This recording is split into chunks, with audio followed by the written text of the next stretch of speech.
Okay, good morning, everyone.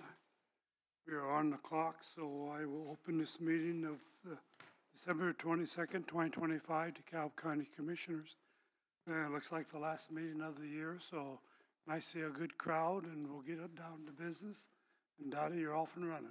Okay, well, I think we ought to talk about the elephant in the room, which was the communication that was sent last week regarding a change in the Christmas holiday schedule for the end of this week.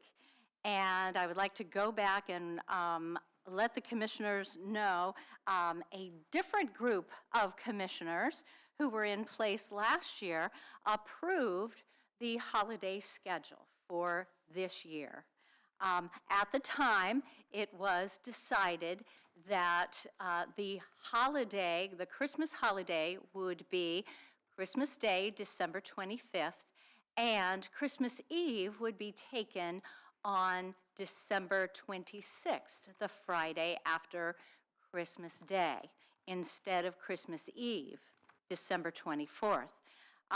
Back in 2022, there was a survey that had been sent out to all of our employees regarding schedules and holidays and PTO and how they felt about things. And a sacred cow was actually December 24th, and also Fair Day for paid holidays. But the reasoning was a lot of employees celebrate their Christmases on December 24th, Christmas Eve. So with that being said, after the last year's commissioners approved the holiday schedule, I reminded them of that survey, and it was still approved. I will tell you, HR doesn't have anything to do with setting the holiday schedule. So anyway, I feel that if anyone had wanted to take off Christmas Eve in the year since that holiday schedule was put out, they probably would have already planned to take PTO. So to have a 5-day weekend instead of just the 4-day weekend that the commissioners had approved last year. So I just feel on behalf of a lot of department heads and employees that have contacted Human Resources, this is a little late in the game to be changing horses midstream, to put together an awful lot of those little things. So anyway, I know it is your decision, and I know that when I talked to department heads, I recommended that they come here, and employees, that if they had any comments, to either contact you before today or come to the meeting today to express their, their request. We have department heads who have planned ahead. Their staff will not be here on Friday to reopen as the email went out last week, and thus their offices would be closed on the day after Christmas, even though the county is open for business.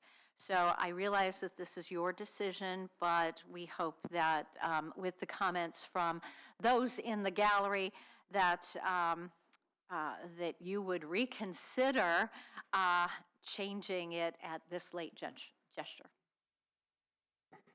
Questions, comments for Dottie? Anybody from the public like to speak up?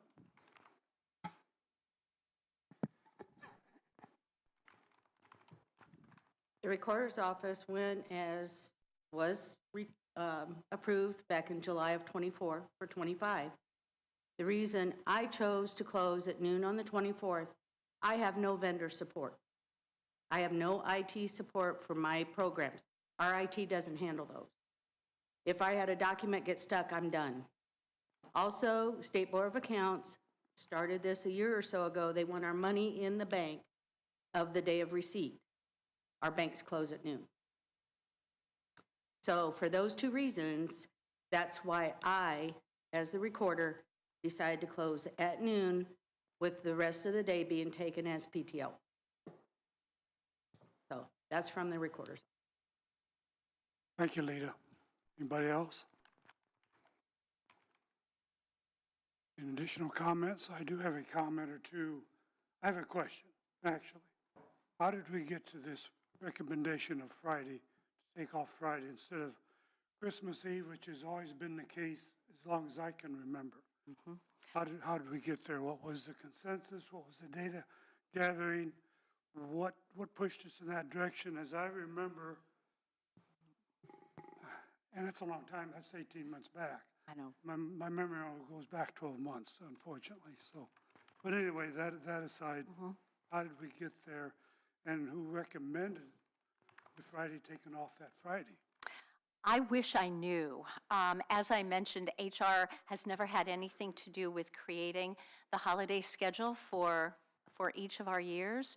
So I'm honestly not sure who presents the list to the commissioners.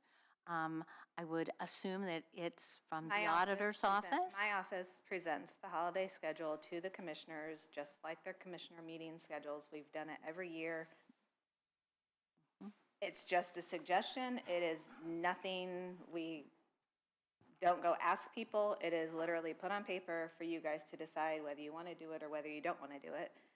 Generally, and we have not had Christmas Eve off before, generally when something falls in that time frame of a Thursday, generally people like to have the Friday off so that there is a 4-day weekend. So that is how it was presented. But that is not my office decision to make either. There again, who made the recommendation? So I'm asking, where did the idea come from? Your office? That Christmas- Your office, or was that consensus of the department No, heads? I just said that. We don't talk to anybody. I put it on a piece of paper. We present it for you guys to decide whether you want to do it or not. But going forward, my office is not doing that. You guys can come up with a holiday schedule and present it to us and let me know what you want. And when it's not approved in the count and all employees all want to plan their vacations, then they'll all come to you. We can do that. But moving forward, though, I gotta think about this just a minute. I mean, you're the secretary. It's part of your job, as I understand it, to formulate the agenda and the literature that we have in front of us. And so why wouldn't that be your job? Why now do you want to shove it off onto the commissioners? Because now there's a giant issue about it, and I've done what I was told to do and what you agreed to do, and now it's not right. So my job as secretary is to be a secretary. Providing all this stuff, minutes, yeah, but providing everything else and all the research I do is technically not my job. Okay. Technically, the commissioners need to do their research and be prepared for the meeting. I provide a ton of stuff that is not my job. I'm more than happy to hear you say you are the secretary. Let's keep it that way. Okay, moving forward. Comments, questions? I'd entertain a motion to keep the holiday as is. Well, that's certainly my thought process. I don't know where this all started. Obviously, Kellen and myself, this is before we were commissioners, 18 months ago when this decision was made. I obviously was totally shocked when this came up, that it was even a discussion. I'm sure that everybody knew they had Friday off and not the day before. My thought process is that, and I talked to the judges to make sure that they were going to be closed by noon on Christmas Eve. So my thought process is I'm not changing dates at this late date. That'd be, I'm sorry, it'd be asinine, for lack of a better term. People have made plans. Guys, family is obviously very, very important, and I'm not going to mess with that. But I would be in favor of just closing all county offices at noon on the 24th myself. And then we have to think about would your employees then be taking PTO for the rest of the day, or would that be a paid holiday? It'd have to be PTO, because the holiday schedule is basically set. It has never been changed officially, due to the fact we didn't have a meeting in the interim to make that change. So we're still actually on the Friday holiday. We don't need to make a motion actually to change it, because that is said has not ever been changed back officially. As far as the closing at noon on on Wednesday, the 24th, I would second that motion. Well, I didn't make the motion yet, but that was just my thoughts. If you make it, I'll second it. Kellen, comments? I'm not even sure where this really all came from. I mean, I got a call from Susan saying that, Bill, you were in the office asking about it. Did you get some complaints from people about Wednesday?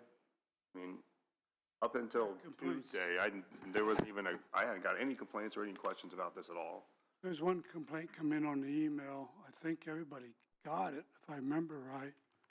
Last minute, I know we've had 18 months to complain about this, if there was some dissension or disagreement. But it's the last week we got the complaint. And that seemed like that opened up the can of worms, and now we're still trying to put the cap on the can. By statute, if commissioners have the buildings open, then we have to have our offices open. If you guys choose to close the buildings, then we can choose to close our buildings. If you don't choose to close it, which I'm here nor there, then my office will have to stay open. Now, whether I have my employees here and I'm here by myself is one thing or another, but it will have to stay open per statute. And I provided those.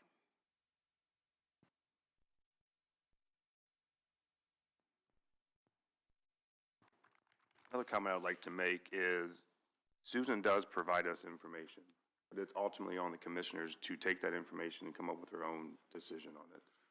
So whatever information she provides to us, if it's holiday schedule, if it's the agenda, if it's anything else, she's a resource for us. And it ultimately falls back on the three commissioners to make the decision based on what we have in front of us and what we want to change about it. I know she sent the agenda for the holiday schedule. We look at the holiday schedule and we determine if we want that or not to be going forward. So my big question is how we're gonna, I don't feel it's right for the PTO. People have used their PTO, they've saved their PTO, and all of a sudden we're gonna have to do it. I mean, that's my biggest question mark if we take half a day on Wednesday is who pays for it? Because some people, I know of one gentleman, he's all used up all his PTO for the year because if you don't use it, you lose it. Is that correct, Dottie? No, you're allowed to carry over 10 days of PTO, Okay. and that happens at your anniversary date. I was gonna say, that person could be an end-of-year anniversary date. It is. They are the person I'm talking about, but I know they used up all their PTO, so that way they could get the new PTO because they didn't want to lose any of the PTO. So you're recommending we stay open on Christmas Eve? Or you recommend we close the whole day?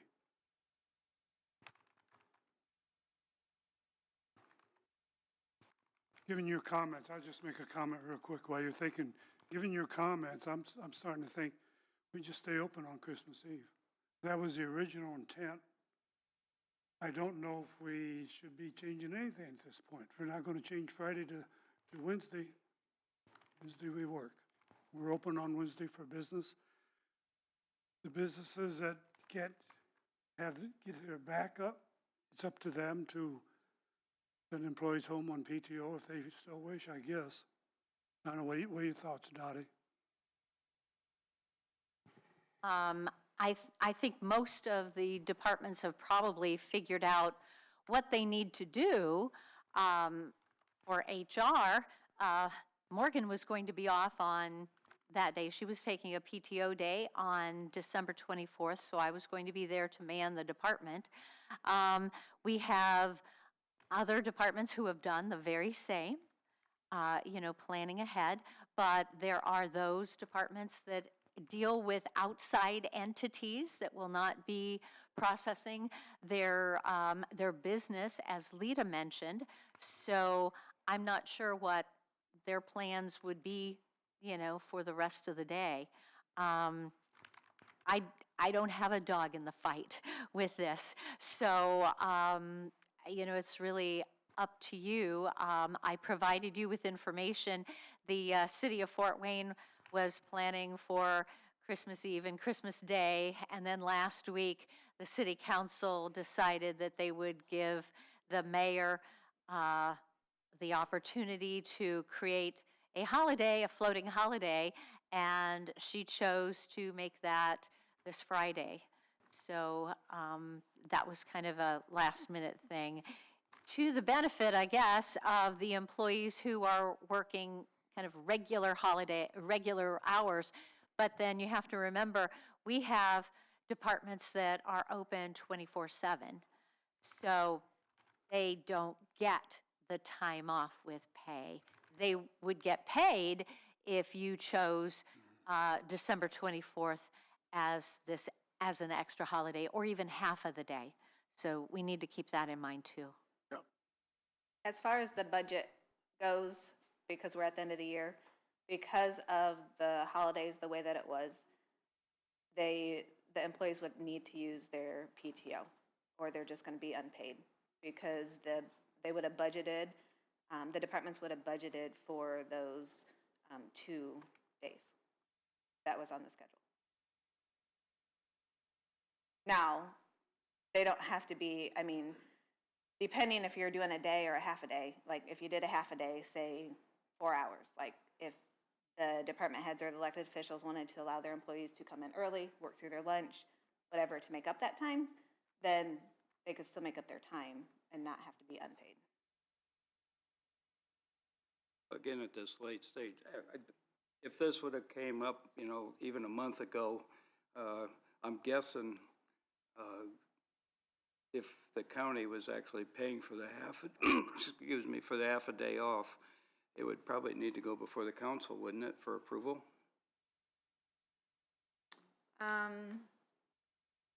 Yeah, probably.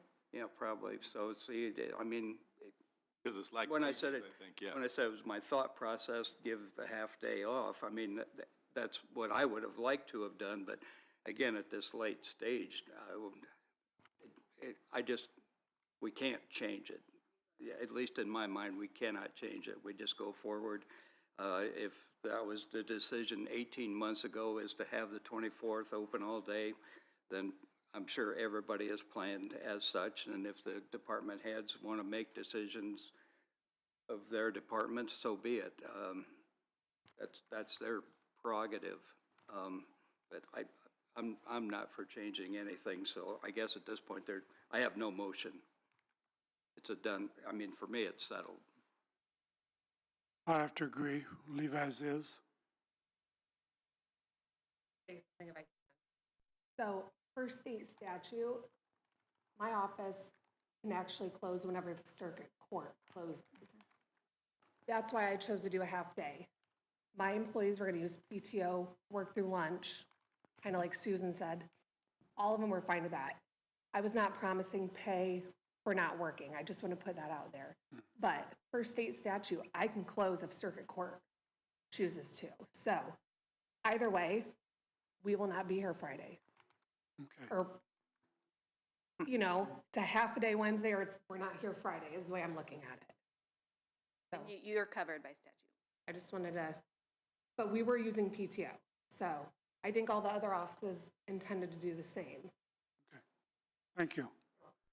I'm in agreement with Jim. We just leave it as is. Be open for business on the 24th. The offices can do what they want as far as working around that situation. And we'll leave it stand as is.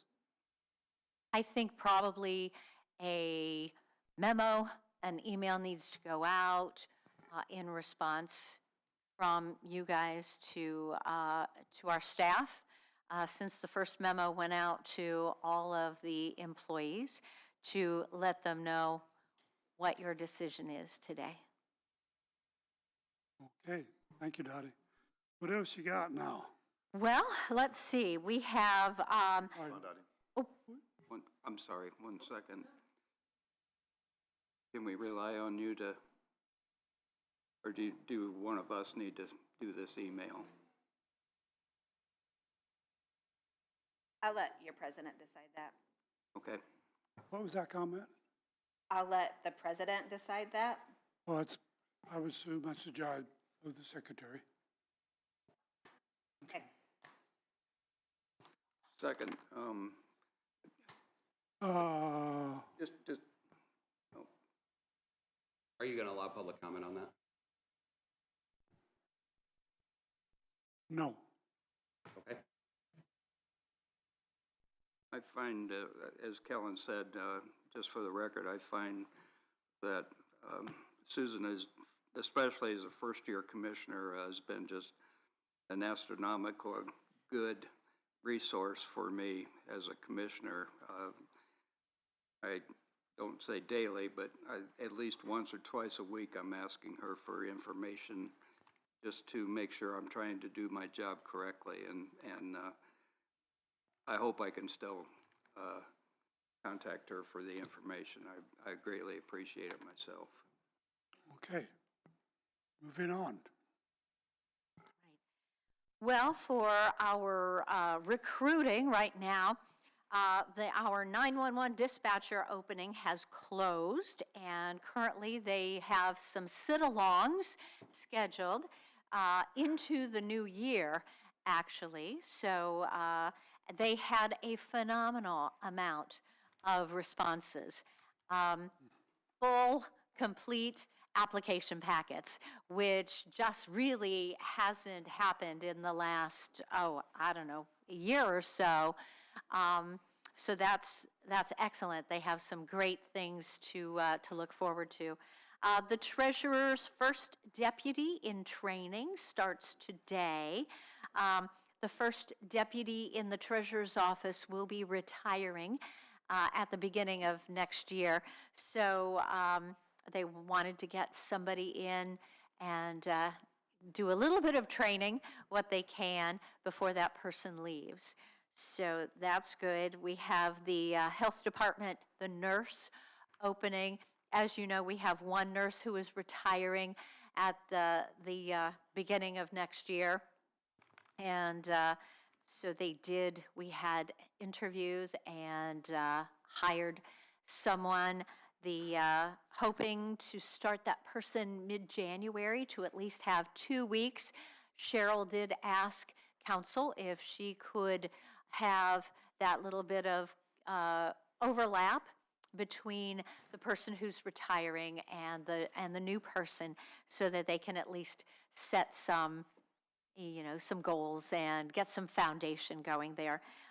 We also need one of our part-time public defenders will be leaving us shortly, so we are on the lookout for a legal eagle who can help us out in that area, and that person will be specializing in the misdemeanors and also juvenile paternity suits, things like that. So that's pretty much for our hiring and our recruiting right now. I would like you to know that the council had approved the ordinance to give the Sunny Meadows employees a stipend. It was a little different than what you had proposed or your recommendation. So each of the full-time employees would be getting $2,000, and the part-time person would be getting $1,000. So I wrote up a letter letting them know and provided them with a copy of the ordinance, and we dropped those off out at Sunny Meadows so that they were informed officially of our appreciation and our thanks. Probably do need to talk about an update on Sunny Meadows. That would be my update on Sunny Meadows. Anything? We still have 2 residents. Yeah, well, I was going to let you So you all done with? I am with Sunny Meadows, yeah. So I got the confirmation over the weekend that one of the two will be leaving this week. She'll be going with her family to Christmas and then from there to the new facility. And then the other one is on January 2nd. So since I have already let Manpower know that we will no longer need anybody after the 2nd, actually won't need anybody on the 2nd or after, we had to do a 30-day heads up on that, so I already let them know a while ago. Dottie is in charge of the county employees per how we have it set up, so my recommendation would be for her to go ahead and start doing I don't want to say termination, but what do we call it? Oh, like reduction in force? Yeah, We'll like kind of do, to do the exit interviews and everything like that. We have to keep everybody there until the 2nd because of the liability of the last person that is there. She's went on a hunger strike for a little bit there. She's kind of been very agitated. Having two people there is going to be a must for liability purposes because she is very, very upset about the whole process, unfortunately. And even if it was a calm person, liability-wise, our insurance agent and myself are saying it's good to have two Right. people, so I agree with Kellen. Two recommendations I would like to have is to go ahead and Dottie start doing the exit interviews and start the process of letting everybody know that the 2nd will be the last day. okay. And then to make sure we cover everything and tried everything we can with this last person, I would like to see if one of two or one of you guys to go out there and maybe talk to her and see if maybe you can get her engaged and let her know that this is a process that is happening. I have tried engaging, the staff at Sunny Meadows has tried engaging, Brenda, who we've hired, has tried engaging with her. I just want to make sure when the 2nd comes around that we've tried literally everything we can to try to engage with this individual to get engaged with the process. So I don't know if one or both of you guys want to go out there and maybe try to have a conversation with her. Maybe you guys can have better luck than myself, my staff, and Brenda, who we hired to transition. Maybe you guys could have a conversation with her and see if she's even willing to talk to you guys. If she doesn't, that's fine, but then we at least know that we've tried every avenue, I've tried, you guys have tried, everybody's tried. So we know at the end of the day, we've done everything humanly possible to try to help this individual out, so. I'll be glad to do anything we can, yes. I will try my best. I can't drive yet, so till I see my doctor, so, because of my surgery, but if I can get a ride out there, I will certainly try. How about you, Bill? I could go out and talk to her. Yeah. Sure enough. Just that way I know for sure that we've tried everything we can with this individual because she's not engaged since the beginning, hasn't engaged with me or anybody else, but maybe one last Hail Mary to see if maybe we can get her engaged and get her a nice place to stay. Right. Okay. And Dottie, you'll go ahead and take care of informing officially. Okay. I've already given kind of a heads up on it that this was going to kind of go, but we didn't have the official confirmation on the other individual leaving until this weekend. Okay. Well, good for them. That's great. We shouldn't need a motion or No. anything. That should be, Yeah. just proper procedure. Okay, good update. The other things that I would like to keep you guys abreast on is the new timekeeping system. Susan was asked the vendor, and it was a great idea, if they had some sort of training or, webinar videos that our department heads could watch ahead of to get this going so that we're feeling a little more comfortable. We have some department heads that are very anxious about this new timekeeping system, how it's all going to work. We all have lots of questions about it.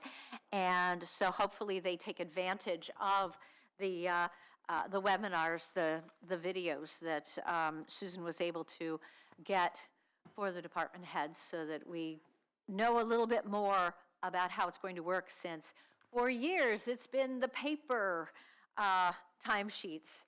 So some of our departments moved into the 21st century, a couple years ago. Well, okay, maybe the 20th century. So now we're going to be moving into the 21st century by everyone being able to move to this. So we've been involved, HR has been involved in that.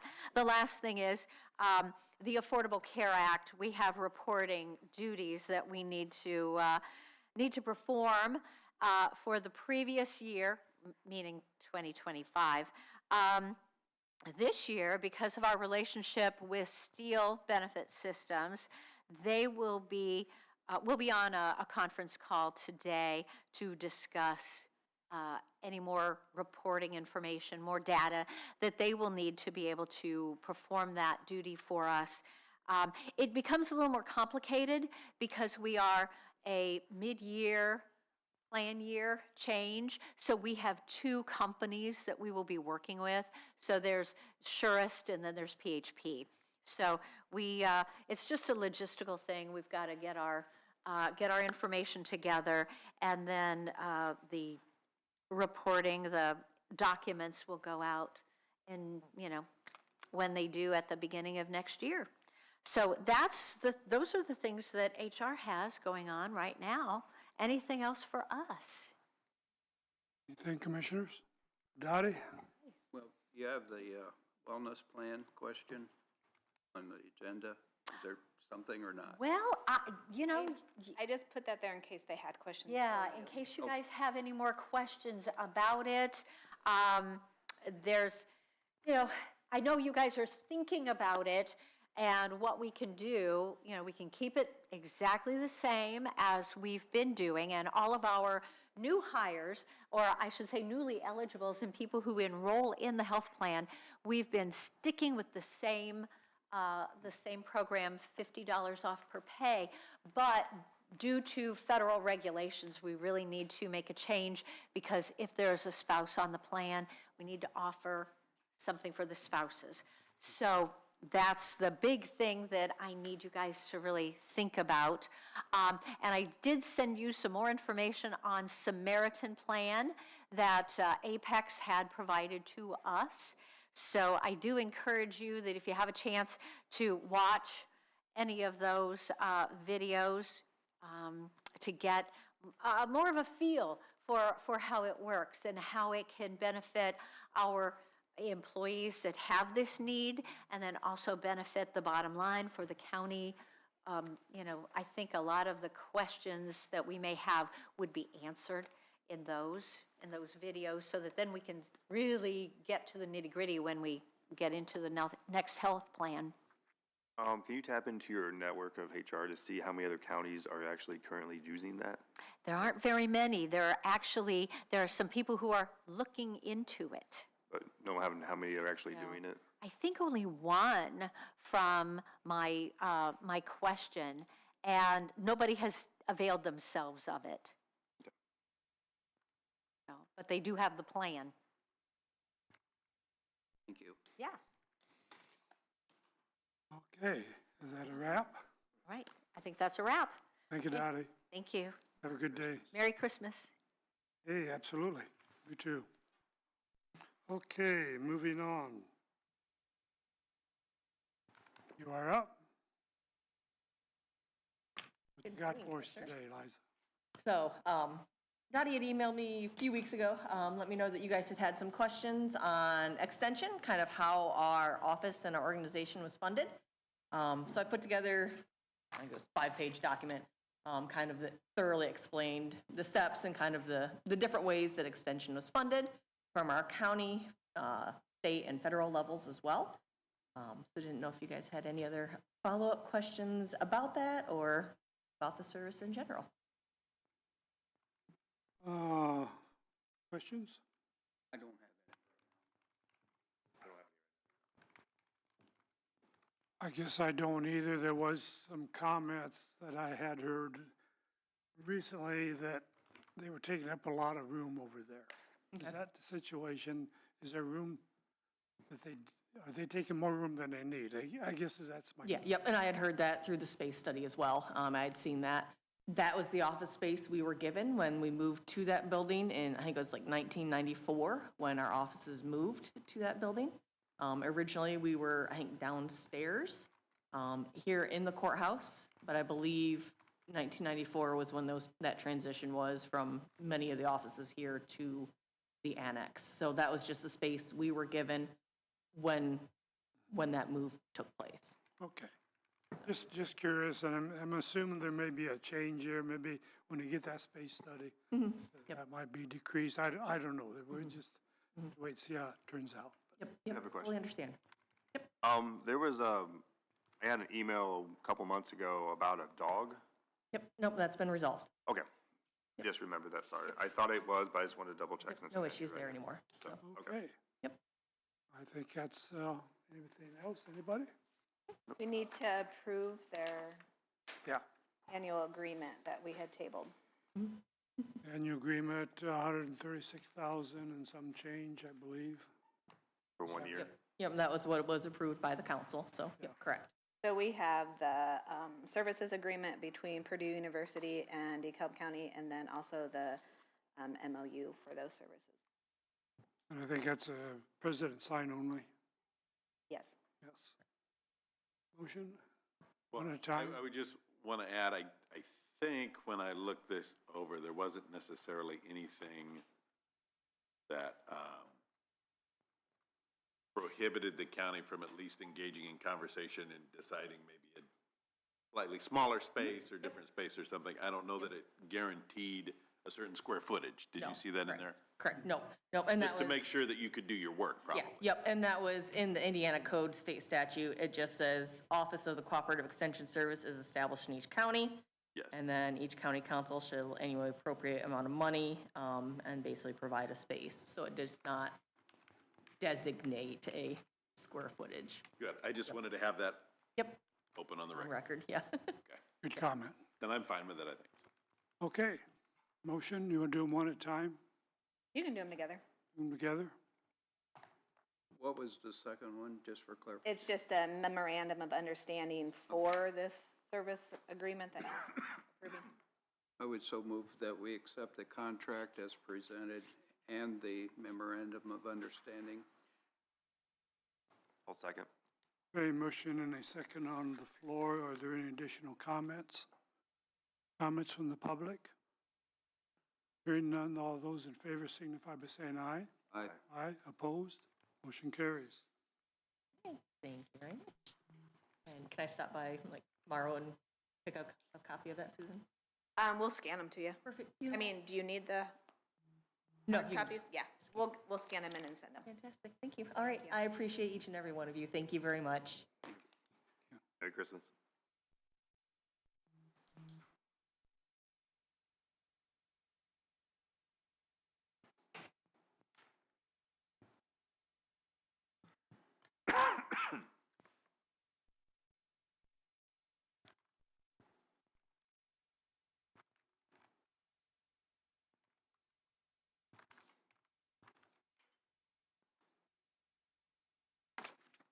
Okay, moving on. Kelly, you are up, just like that. You walk in the door and we put you to work.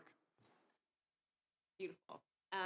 So the update is kind of quick today for the scope of work that we're doing. I wanted to let everyone know that we are moving into phase 5, so you'll see my team's face a little bit more in the next 6 weeks. Phase 5 is where we actually go into the buildings and look at the plumbing, electrical, heating, cooling, roofs, parking lots. So we're actually working on building a total preventative maintenance kind of schedule or summary for each building for you guys to look at and plan ahead for. Susan has been so gracious to send me all of the capital budgets. We're keeping that in consideration too. So looking over that, what are they what are our department heads providing? Is there any information that's being left out or things that we can consider in the future? And then final report out, which is phase 6. We're looking at that 6-week mark from now, which is February 2nd. I don't know when you guys meet again, like what Monday? They haven't approved the schedule yet. Okay, yeah, so the first week of February or whenever that falls in there, and I'm assuming that we'll be presenting here. Okay, And then what allotted time would you? My team would probably prefer 45 minutes to an hour. Is that Probably an hour. Whatever time you tell us that you need, then that's how we work it in the schedule, okay? Would you like me to coordinate that with you? please. All right, beautiful. It's basically figure out an hour. Okay. Yep. That would be great. And James has been so helpful. And Bill, I did get your invitation to the security meeting. We'll be there. 16th? Yes. Nice, yes. Anything else you need from us? No, All right. Thank you. thank you, Kelly. Thank you. Merry Christmas. Happy New Year. Same to you. Thanks for coming.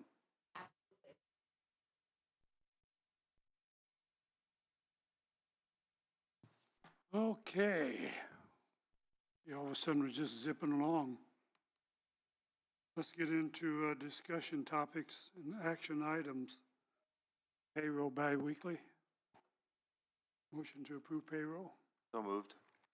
Second? A motion second to approve payroll. Any additional comments? All those in favor signify by saying aye.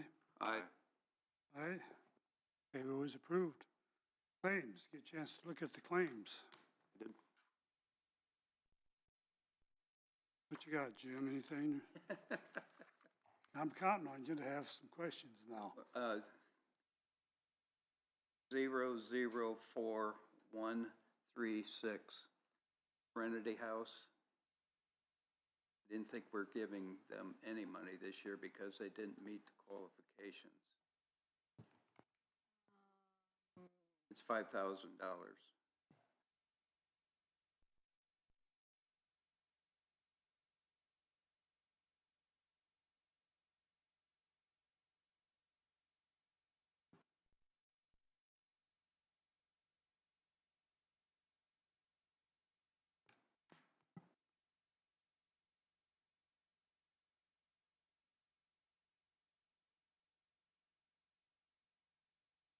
Sorry, I should have got it to you before.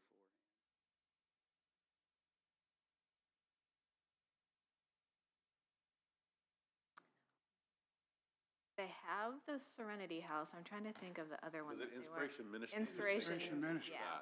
Serenity they're doing, but Inspiration Ministries is going through New Hope Community something. But Okay. the Serenity one, we are doing. Okay. I'm, That's my memory on it too, Jim. Yeah. sorry for the misunderstanding. No, you're fine. That was the only question I had. I have one, or maybe two. Fort Wayne Trails, 32780, other service fees, Fort Wayne Trails.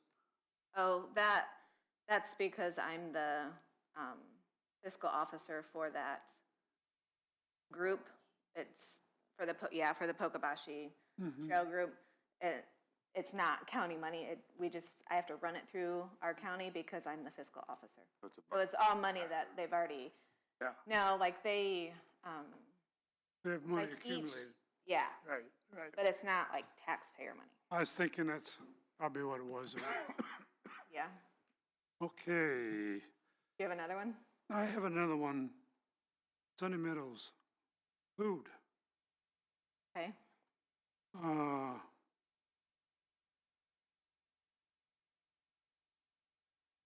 Trying to figure out why we're still buying food for out there in the amount that we are. Albright's $400 and some. Let me see what that was. Plus, there was another one. Gordon's. I know we had a big order come in last month, supposedly to get us through to the end of the year until we closed. That's what my understanding, so. The Albright one is like the meat and produce. Right? I'm just telling you what was on the receipt. When was, what That date was dated 11/25.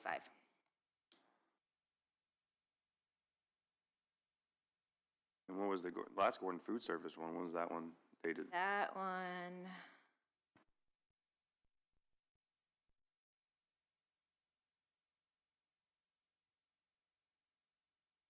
One was dated 11, there's 11/11, 11/18, and 12/5. 05. Mm-hmm. I don't know what the 12.5 is. I So, was on the impression that the 11.11 was, or the 11.18 was the last order for the rest of the year, so I'll have to look into that one and figure out what on there. I know with the Albrights, sometimes they'll add like send an invoice from a couple of months together since it's not a big order all the time. I wonder if that's what happened there. They finally just closed it out, kind of a situation. That's why maybe it came kind of late, but the 12.5 I'm not sure about, so I'll have to look and see what that one is. Give us an answer on that. Yeah, what I'll I get you an can- answer on that. as far as what I can see on the invoice, there was like some perishable, like cheese and yogurt that wouldn't last forever, maybe. And then the other one looks like they got like some spaghetti and maybe some fruit, like maybe some things to make some type of meal with something else I had. I don't know. I'm just telling you what's on the invoice. I'll have to look. My impression was, when I was talking to them, was that the last order, the 11.18 was gonna be the last order. To have it out for all through Thanksgiving, Christmas, and all through the month. So I'll have to look at that and see. Okay, I'll get you guys an answer to that. okay. Given that, motion to approve claims? We so move we accept the claims as presented. I'll second. And motion is second to approve claims and additional comments. All those in favor signify by saying aye. Aye. Aye, opposed. Claims are approved. Minutes.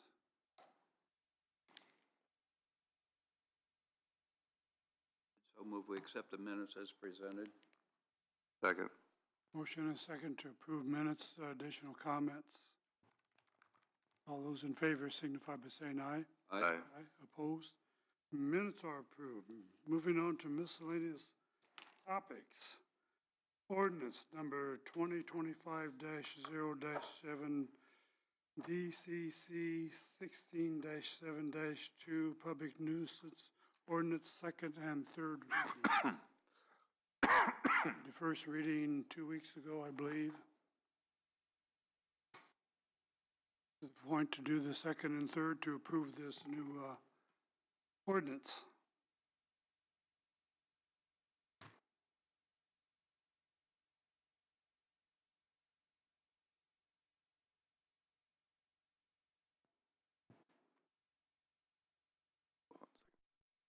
It made some changes for the first reading, and that was approved.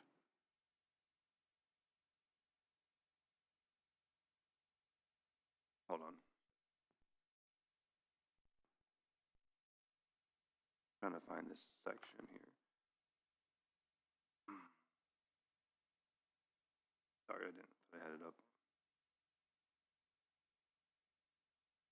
So there's two things. One, I had a couple of people reach out to me about if they had a car that they are using for a park card to fix up another car. They don't register those because it's a parked car. So Andrew, this is more of a question to you. During the process, maybe up to Chris too, if you want to come up. During the process, could they just bring it straight to say there was a complaint about a car? Could they just come straight to us about it? We can give them an approval of like, hey, this isn't a parked car. We can give them a year to part it out and get rid of it? Or how would that process work? So with how the process works now, Yeah. the code enforcement officer would go and make contact with that person. I can speak for as long as I would be here. If someone came and said they're using a car for a part, I don't think we would do anything. We would just let the complainant know that, you know, they're parting it out for whatever. If that's the only thing on their property that they're complaining about, but the rest of the property is cleaned up and nice, I would doubt we would have any issue. Obviously, Usually there's other things going on. besides Usually, yes.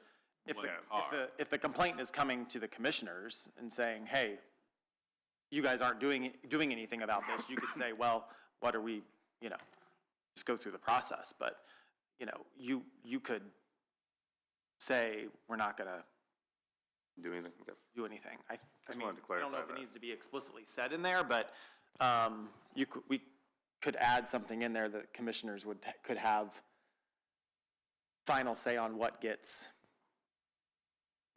deemed a complaint. We don't have anything like that in the ordinance, I don't think. Yeah, I just was clarifying that. So, and then the complaint form. I thought about it. I disagree. I think anybody that's in the county, anybody that drives by and sees a property that's bad should have the right to complain about it. And I also think that if Jace is out and about, or the code, I shouldn't say Jace, sorry, the code compliance officer sees a violation, then he should have the right to set up a form and go talk to the person about it. It'd be no different to me than a police officer driving by, seeing a violation and saying, well, wait, we have to wait for there to be an official complaint on it. If the code compliance officer sees an issue, he should have the right to go up and talk to that person and say, hey, you need to take care of this. I mean, the whole point of this is to make our county look nice, bring in tourism.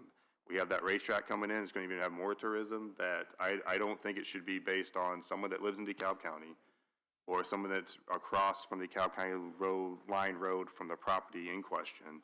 I think it should just be, if there is an issue and they're breaking the ordinance, then it needs to be addressed.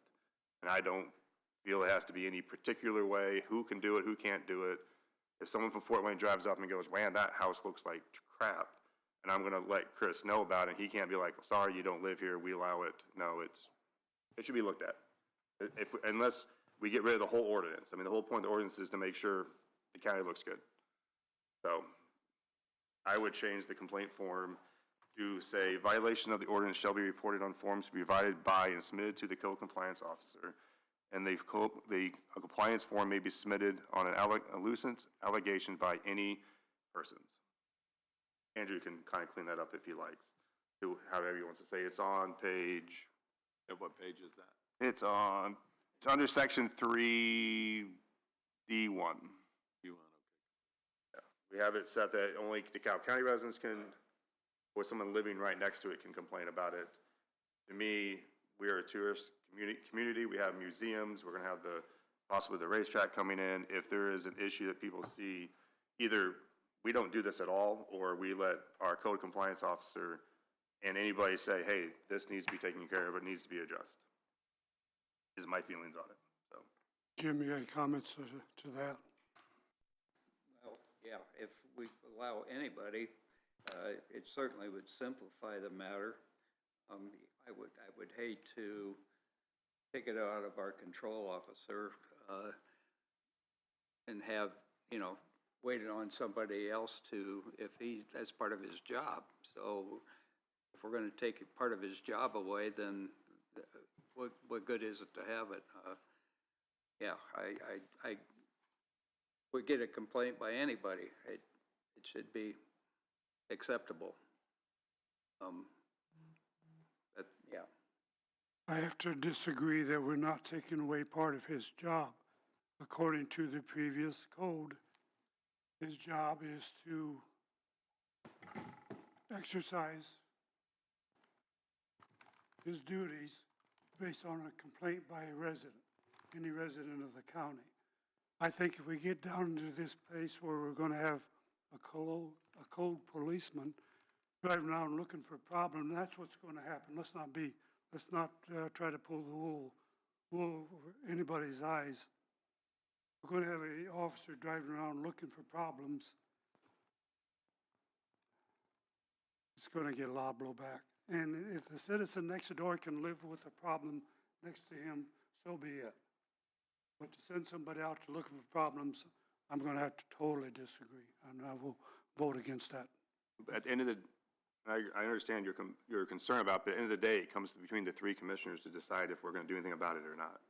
And if the code complaint goes out there and they're like, no, he wants to come talk to us about it, then he can come in front of the three commissioners and explain the situation, and the neighbors could be like, it's fine, and then we can take a note on it. But as of right now, if there's a big issue, no one wants to complain about it, because you have to say it in person. Some people are afraid to say something. Then we have bad-looking properties. So. The way I see it, if there's no complaint, there's no issue. And that's the way it should stand. But it's up to you guys. So I would make a motion to accept it as, with the amendment to section 3D1 to state what I've said earlier. Andrew, did you write down what I said? I did not write down what you said, but as I look at it, I think if you just how you want to write. Change, a complaint form may be submitted on an alleged nuisance by, or even a period there, or just say by, just say, a complaint form may be submitted on an alleged nuisance. I mean, that's, would be for anybody then. It's not limiting it to residents, so it's just kind of cutting out the last, is that what you're thinking, Chris? Violations reported on forms to be supplied by the, yeah.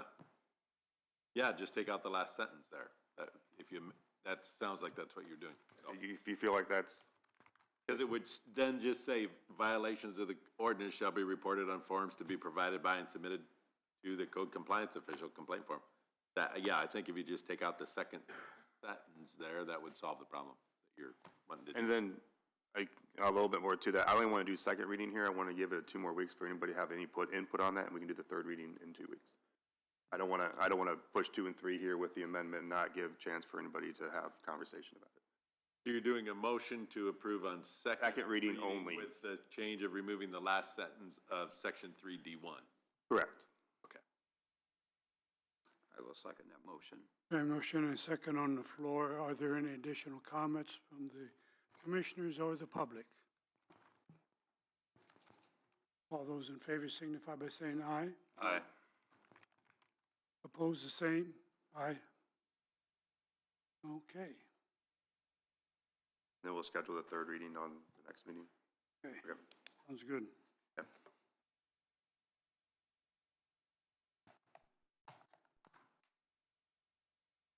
What time was that? Bids to demo Sunny Meadows, 10 o'clock. 10 o'clock. On break at 10 o'clock. 10:50. As long as we do it afterwards, from what I understand, right, Andrew? We have sealed bids that we have to open. It doesn't have to be until after. Yes, I think if you do it at Can't do it earlier, it just has to be. You cannot do it earlier, but you can do it. I was wondering, it was not on the agenda, so I was just wondering what, Well, unless something came today, I don't have anything. I only have highway bids that have come in. you want to have what, the highway? No one's bid anything, is what you're saying on the. No bids? Okay. No, what about the guy who just dropped it off? We have no bids. That- I've had about 6 people call me about the bid paperwork and said that they were going to bid. Yeah. And you've had a few people too. Jim, did you have anybody that reached out to you? No, I have not. Do you I know- happen to have like vendor names? I mean, we have a stack like this of highway bids, so maybe Yes, they I got did put have in. one, and I contacted him. Yes, I did have one. Yeah, I'd be shocked if we didn't get anything. I mean, I would too. do we want to maybe, Well, if you can give me some possible vendor names, I mean, I can go through and look at Yeah. all the bids I have.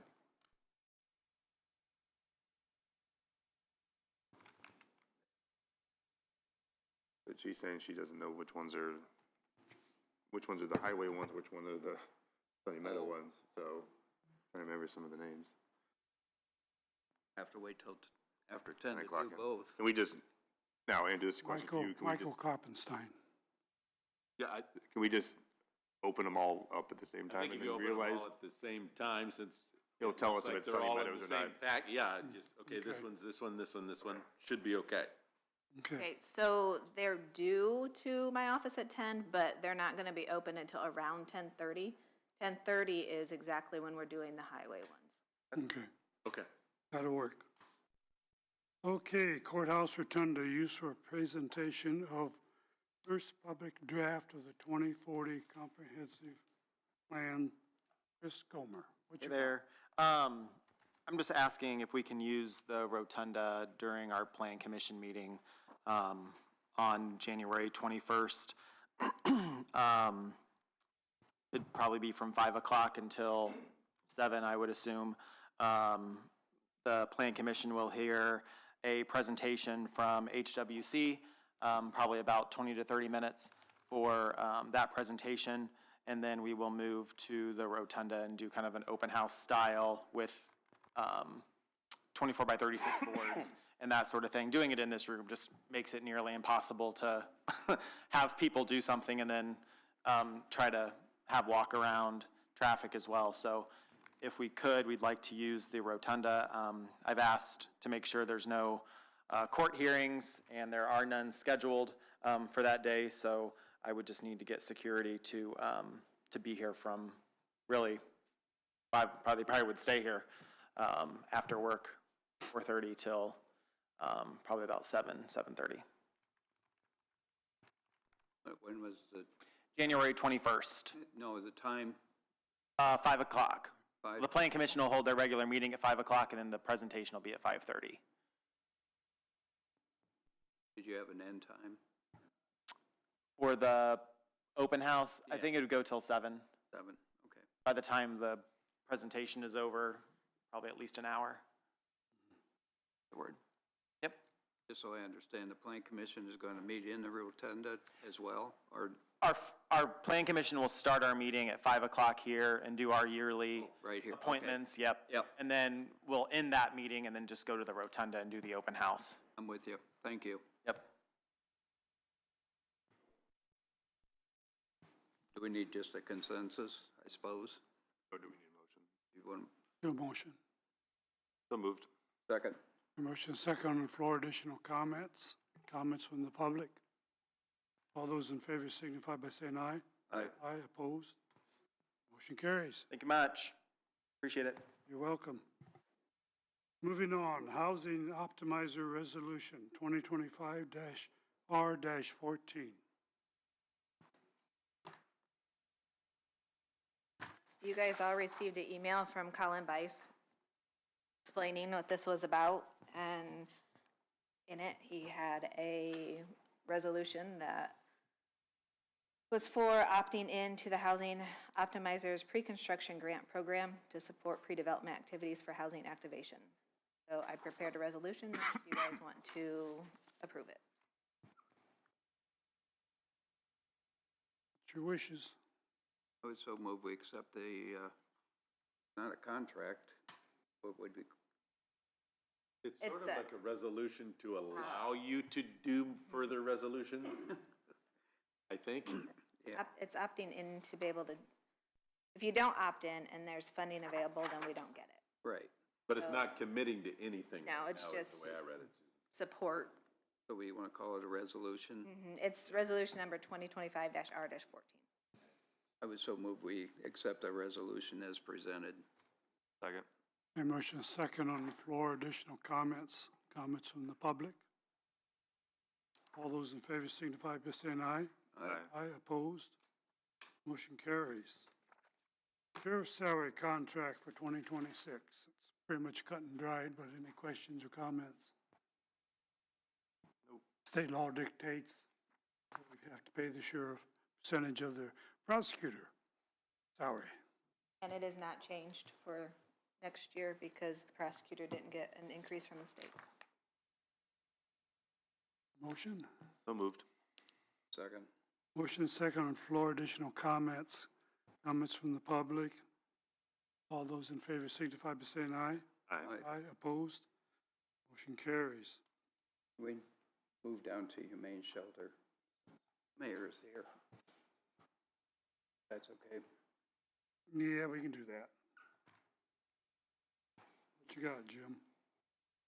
I actually have a statement I'd like to read for the record. To the citizens of DeKalb County, I believe in transparency when it comes to public trust concerning county government. Therefore, I want to make sure that facts are presented to the public and not false statements.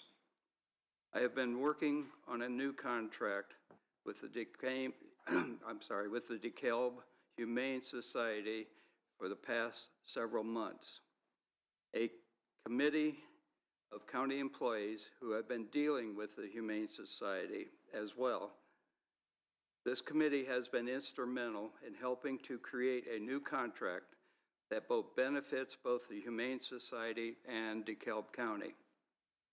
The committee created a contract and presented it to the Humane Society Board of Directors. The contract was rejected by the Humane Society after changes were made to the contract that the Humane Society asked for. A second contract was presented to the Humane Society after a meeting between Sheriff Bradley Thomas, Dave Rodecap, President of the DeKalb Humane Society, and myself. I made the changes to the contract that Dave had requested. In consultation with Sheriff Thomas, I left the meeting with the impression that the contract would be acceptable to the Humane Society and the county. The contract was signed by the commissioners in good faith, but was again rejected by the Humane Society. After consulting with the County Humane Committee, there were additional changes made to the contract that the Humane Society asked for. This contract was again rejected by the Humane Society. The commissioners have supplied the Humane Society with $50,000 per year with no contract for the past 3 years. The monies were extended to the end of this year as a gesture of good faith. Since there has not been any form of good faith from the Humane Society to date, I am recommending to the commissioners that no monies be paid to the Humane Society in calendar year 2026. The county, in collaboration with the City of Auburn, is working on another avenue to deal with the dogs and cats in the City of Auburn and the unincorporated part of DeKalb County. The taxpayers of DeKalb County deserve to know how and where their monies are being spent. And with that, I would like to ask that the commissioners not spend the money on 2026 without a contract, which is, I believe, if we go back in the record of what we agreed upon, that there would be no money spent if we don't have a contract. Having read that, it's very, very frustrating to go through this. I just feel like it was a Ferris wheel that was never going to stop with all the changes that we agreed to. And anyway, at the beginning of the new year, hopefully the committee and myself will come up with another avenue to help with this problem, big problem that we have with, especially with the cats in the county. Okay, Mayor, do you have any comments you'd like to add? Dave Clark, Mayor for the City of Auburn.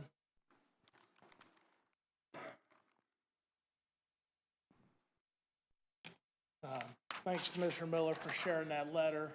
Want to ensure that I had an opportunity to attend the meeting today. The City of Auburn has faced the same challenges.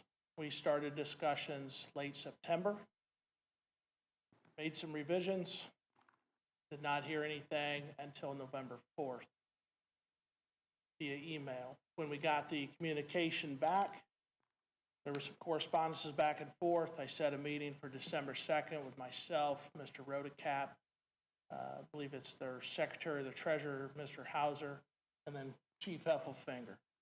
And so we met the evening of the 2nd. We were informed of the changes they wanted to see. We made those exact changes, had it to them on the 3rd, and then on December 15th, received it back, rejected again, requesting more changes. We again have had a contract in the past that was not auto-renewed. Ours was renewed every year from January 1 to December 31st. And we as a city, and I can let the police chief speak on this probably more in depth, we don't feel we're getting the services that we agreed upon. We have agreements, we pay the amount, we expect the services that everybody has agreed to for that year. In some of those meetings, it was made very clear to us that they don't want anything to do with cats, which is one of our big problems, not only in the city, but in the county itself. We were also told that the shelter wasn't, their mission's not to serve basically governmental agencies. They're there to serve the public, which is what we serve each and every day. The one thing we did add in that came from an idea Commissioner Miller had was we did ask for reporting throughout the year. I think that's fair, especially if we're given money. We want to ensure we know where those monies are being allocated. So when we received the communication on the 15th, I had let them know that we will not do a contract for 26. We worked with a couple other organizations. We've had some meetings. We had a meeting with Commissioner Miller, myself, Chief Effelfinger, Jenny Short, which is on the Humane Committee for the county here, the commissioners. Executive Director for Central Communications, Brian Humbarger, and the new Animal Control Officer, Erica Hedge. And we just started collaborating and coming up with some ideas. And so we have decided we're going to partner with Chattaroba, which is just about 8 minutes from here.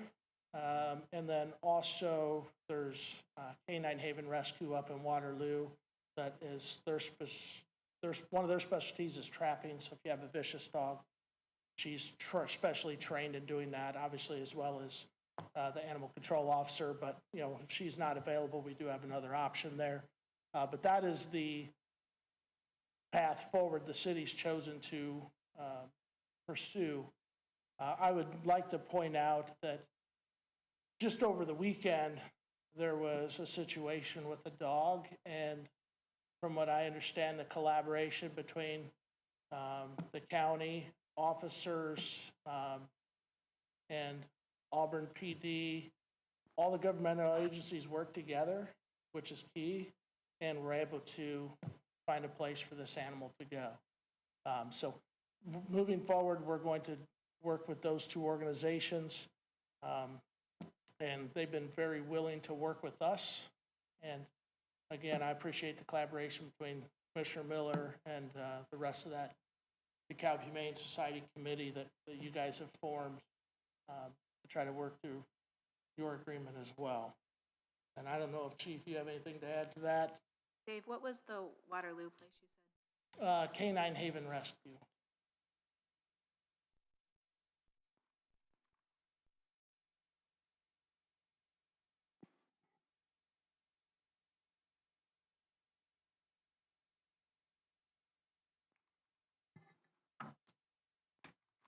And I don't think I have anything else to add. Any questions? Comments? Okay, thank you, Mayor. Anybody else like to comment?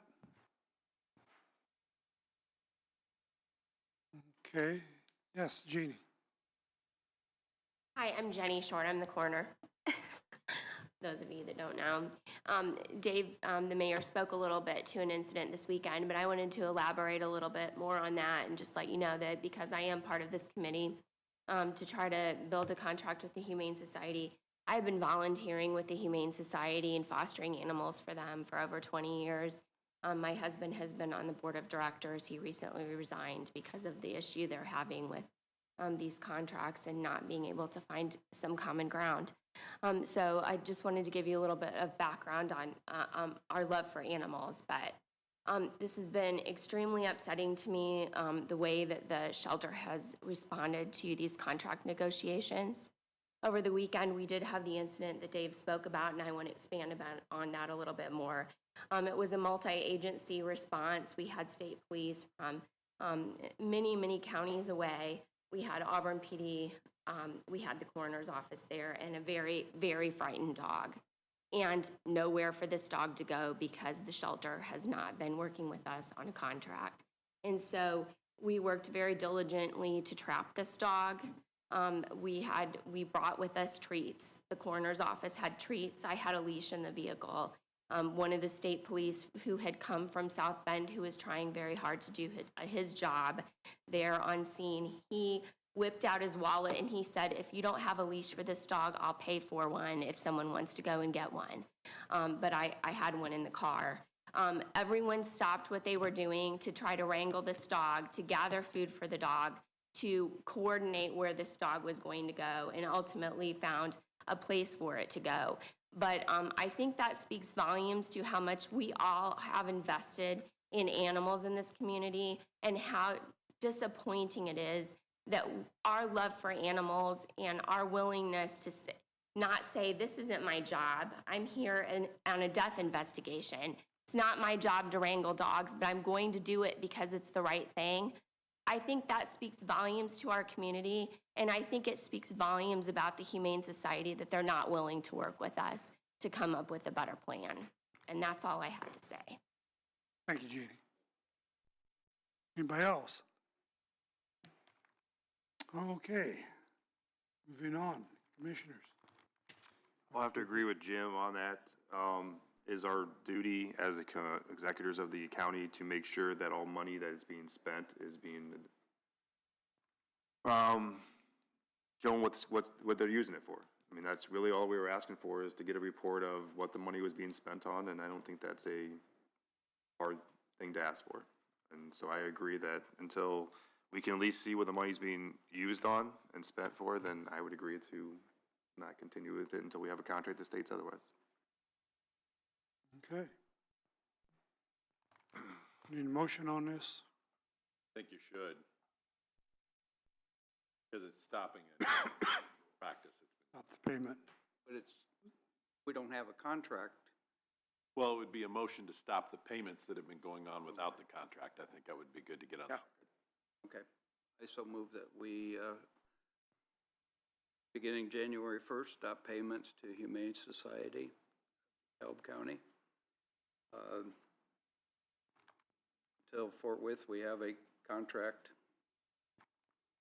period. I'll second. Okay, motion and second on the floor. Additional comments? Additional comments from the public?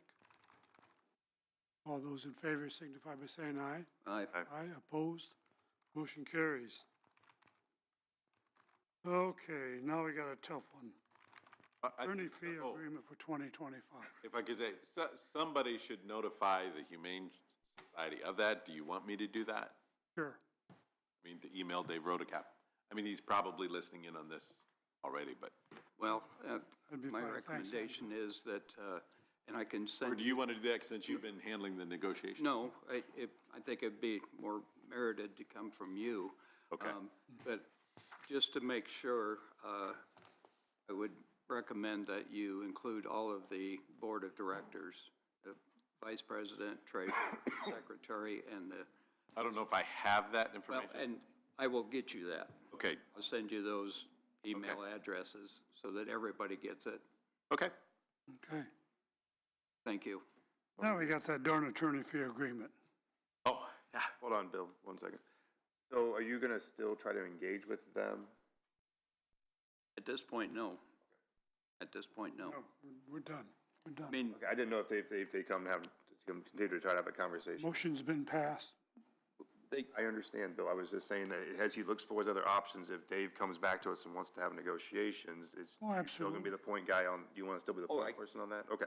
I can be. I just wanna say that the door is still, if they wanna have a conversation, they can, just that our hard line is going to be, you have to at least report what the money's being used for. Well, and again, you know, this, trying to make sure I get the right one, the second contract that we, as commissioners, agreed to and signed, they have.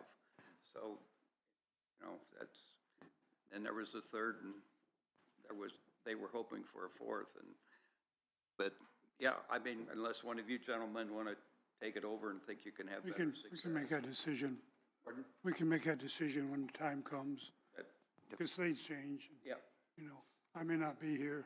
yeah, if they want to have communication, Sure. I'm certainly open to it, that's for sure. I mean, Okay. yes, I just wanted to clarify, that's all. sure, absolutely. Moving on, attorney fee agreement for 2026. You all set on that? Have you seen that agreement? Did you see my notes on it? There's just, yeah, the council approved it, is that the note you're talking about? No. On it, you guys had already agreed to the, per year, the annual 53,000.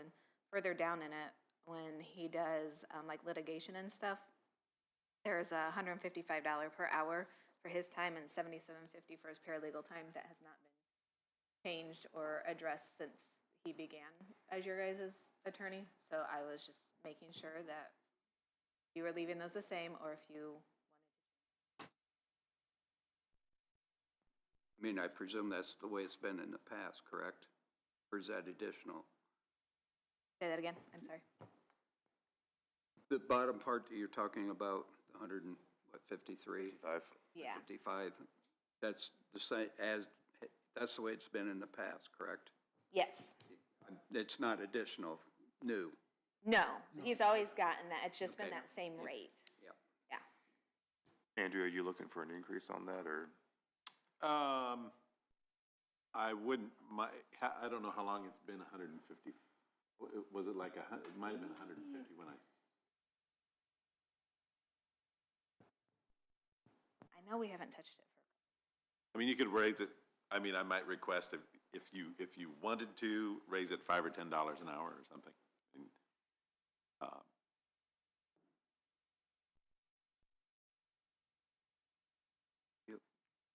I was just asking. Yes. If he had a concern. Sure, What the standard for, what the normal standard is for that.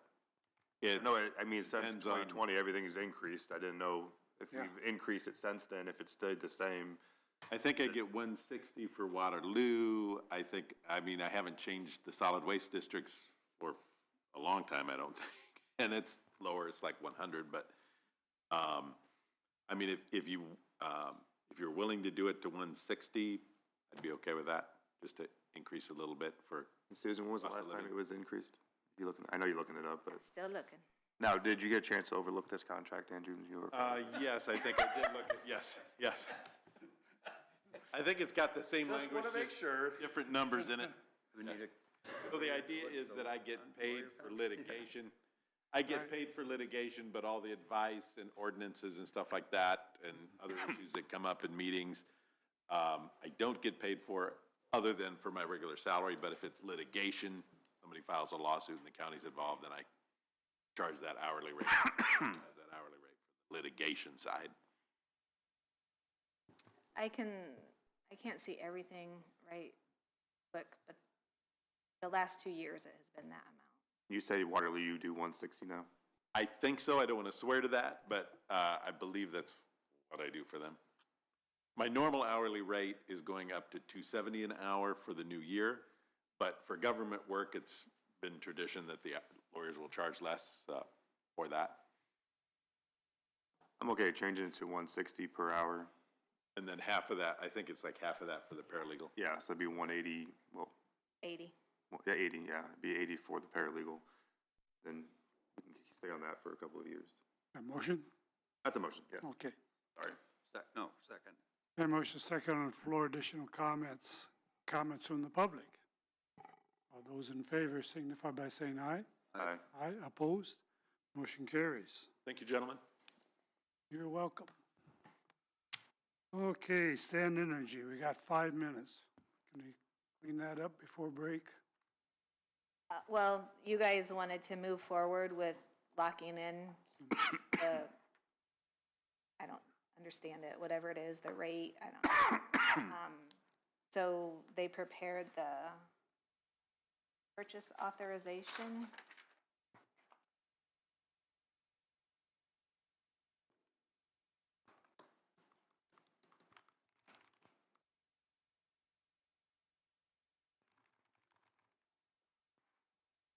What we got emailed?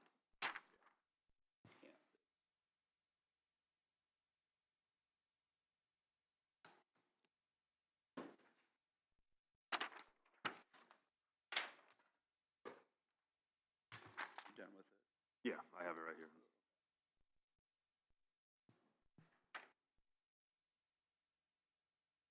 What do you think? So move we accept that bid offer as presented. I'll second.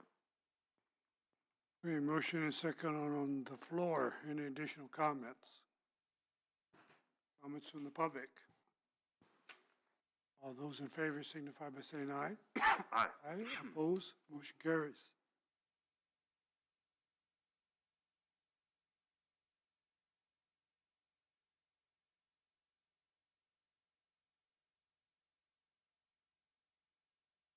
Okay, everyone, we're kind of up against the break in the clock, so let's take a break and do the pledge and come back afterwards. Order after.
start, Ben, I have a young lady who wants to introduce herself, just a minute or two, and proceed with that, and then jump right over to highway.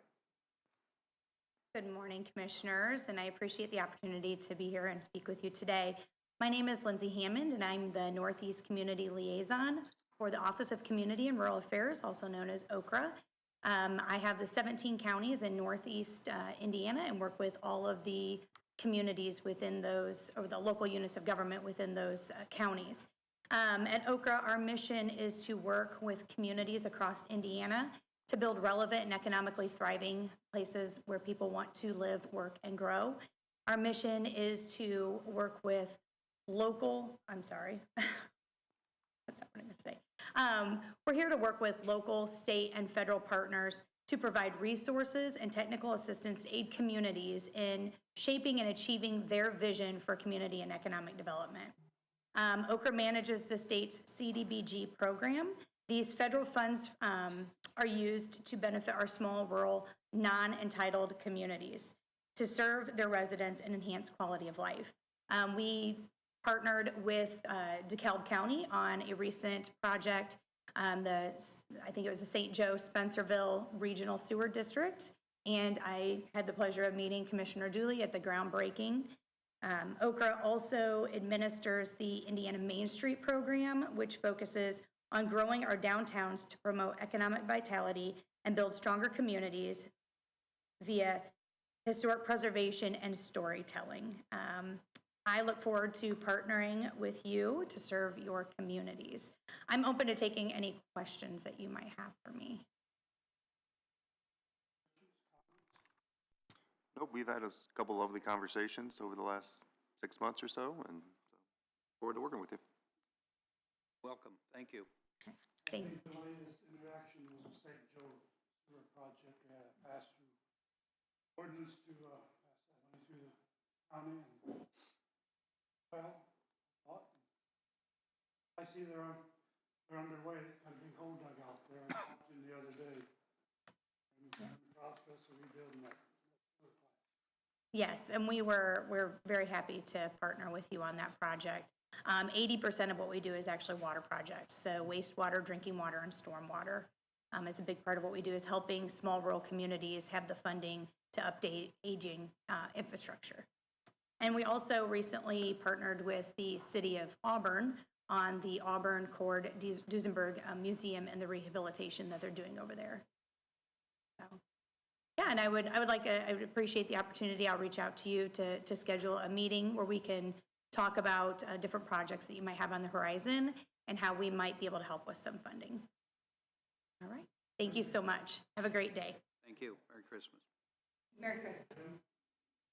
Up, I think we're going to open the Sunny Meadow bids first, is that correct? Yeah, we gotta wait till 10:30.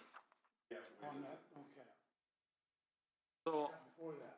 I've got a few things here. I've got some contracts to bring up for NDOT LPA contracts. I have two of them.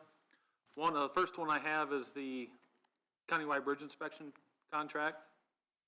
That will be for our next cycle for 2026 through 2029. I sent this to you guys along with Andrew. Our 80% of this contract to be $273,065.60 over the 4-year cycle. So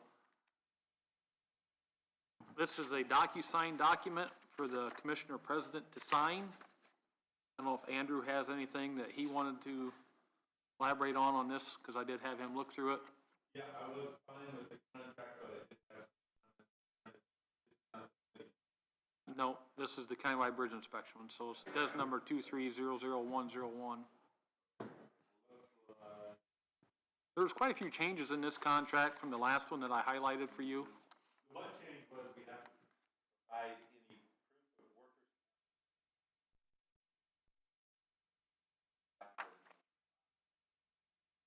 workers. Right, right.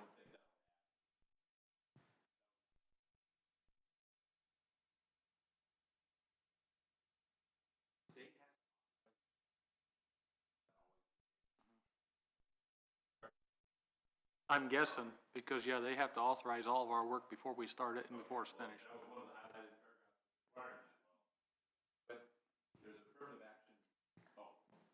there's affirmative action requirements, but I believe I've talked to all of you or Susan in the past, and we already do everything we have to do on that. So I'm gonna say, and all of this has been approved by the, in the budget for next year already, right? I think. Yes. Then I am fine with, this contract. Okay, motion to approve. So moved. Second? A motion and a second on the floor. Any additional comments? Comments from the public? All those in favor signify by saying aye. Aye. Aye, opposed? Motion carries. You don't have to sign that, Bill. That's just, if you guys need it for your motion. You should have been sent a DocuSign document on that. So if you go in on that DocuSign, you should be able to hit that, and it's gonna be up expired. You should be able to resubmit for a new DocuSign on that. Try that, and if you have any issues, let me know, then I will get with her and have a new one. Okay, sounds good. So on the next one, I've got the local roads and bridge matching grant agreement. This is another NDOT LPA contract. This is for the community crossings grant for $1 million. This one is also a DocuSign contract for Commissioner President to sign. Andrew, I sent this one to him as well. I don't know if you had any comments on this one. Yes, it looks like, the way I read the contract, the project contractor must be hired and materials purchased 3 months after the date of the award letter. Yes. You're aware of they that took tight time time off. frame? Yes, I'm working on that. Yeah. All right. And the second thing is the language it used about approving bidders is that you have to approve the lowest bidder. It didn't use the standard language of responsive and responsible and all that, but, so I don't know how you're going through the process of choosing the contractors for that, but.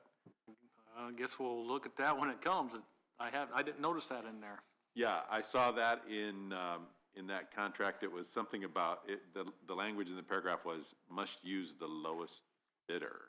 So I don't know. What processes, have we done this community crossings grant before? Several years, yes. Okay, so I don't know what process, whether they're wanting a change to the process you've already done, but I just bring that up. If I can bring up a copy of that contract. So I'm just bringing that to your attention. No, that's interesting.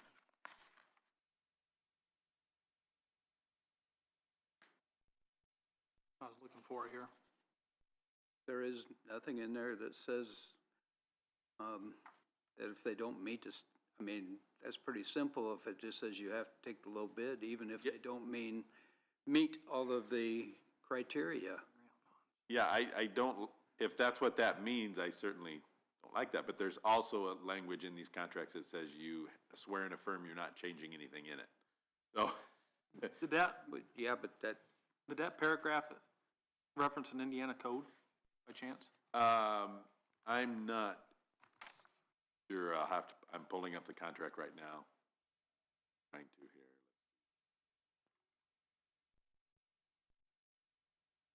Those were from you, I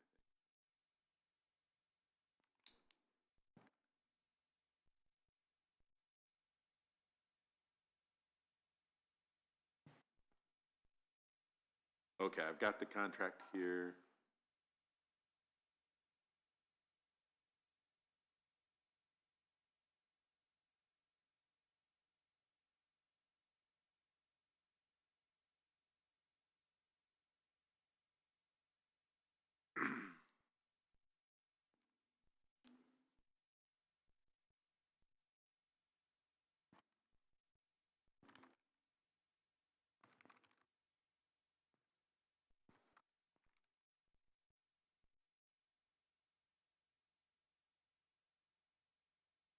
Well, I'll look for it. You guys can keep going, and if I can find that paragraph, I'll. Yes, I don't see it unless I'm overlooking it. I got 10 minutes. I got another thing to bring to you guys' attention. See, I've been contacted from NDOT. They've got a project they're asking for the commissioners to write a letter of support for.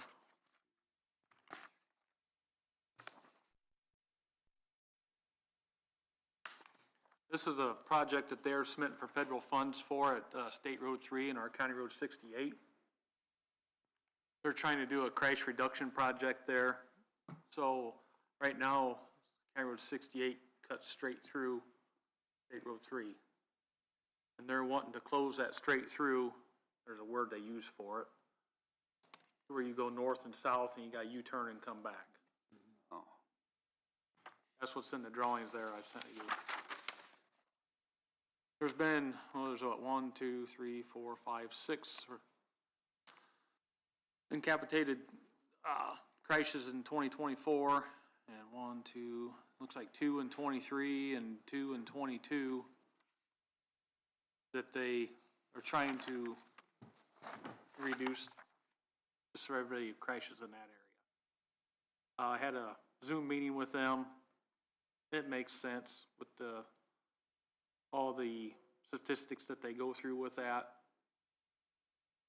I mean, it's their road, they're gonna do what they wanna do anyway, but they asked if the commissioners would be willing to write a letter of support for that.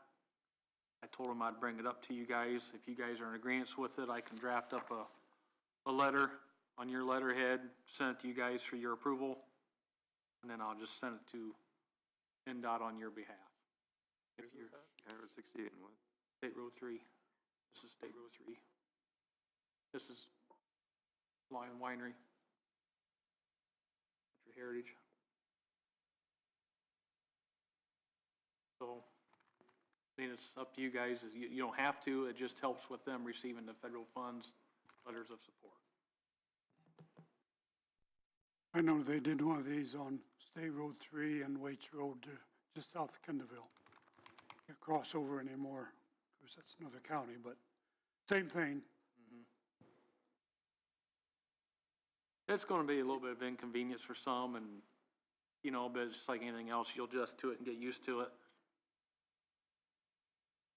They had all the data that showed the cut back on the crashes.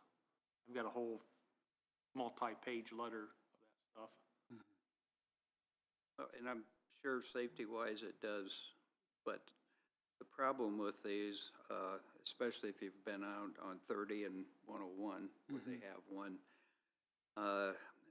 for a semi, there's just not, they don't give you enough room to turn that thing around on those U-turns.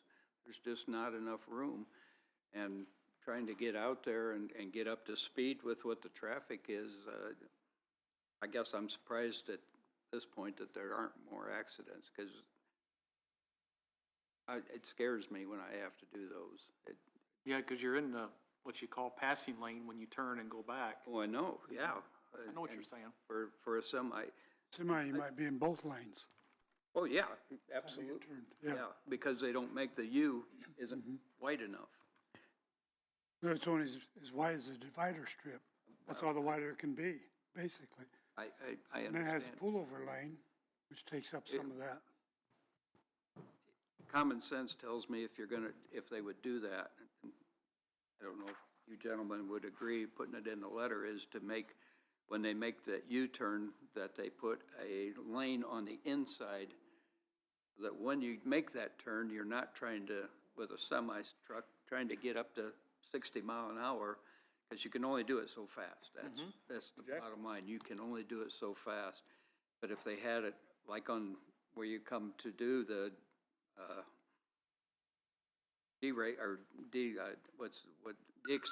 deacceleration lane, if you had one on the other side that had an acceleration lane, so you could get up to speed and then come into traffic, it just would make that would just make a point I would encourage you, if you guys want to do that, I could make that letter, then send that to them, you know.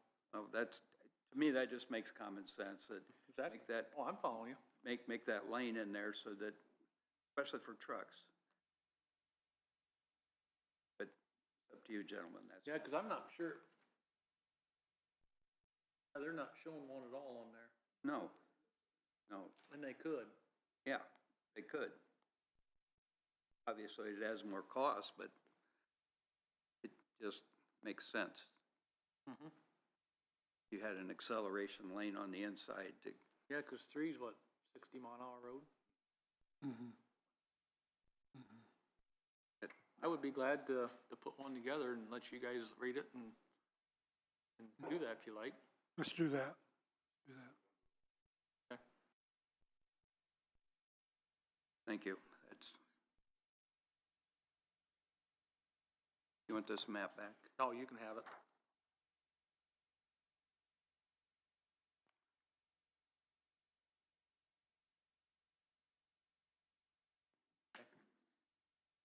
And then to add on to the CCMG, I've got the bid docs we're working on.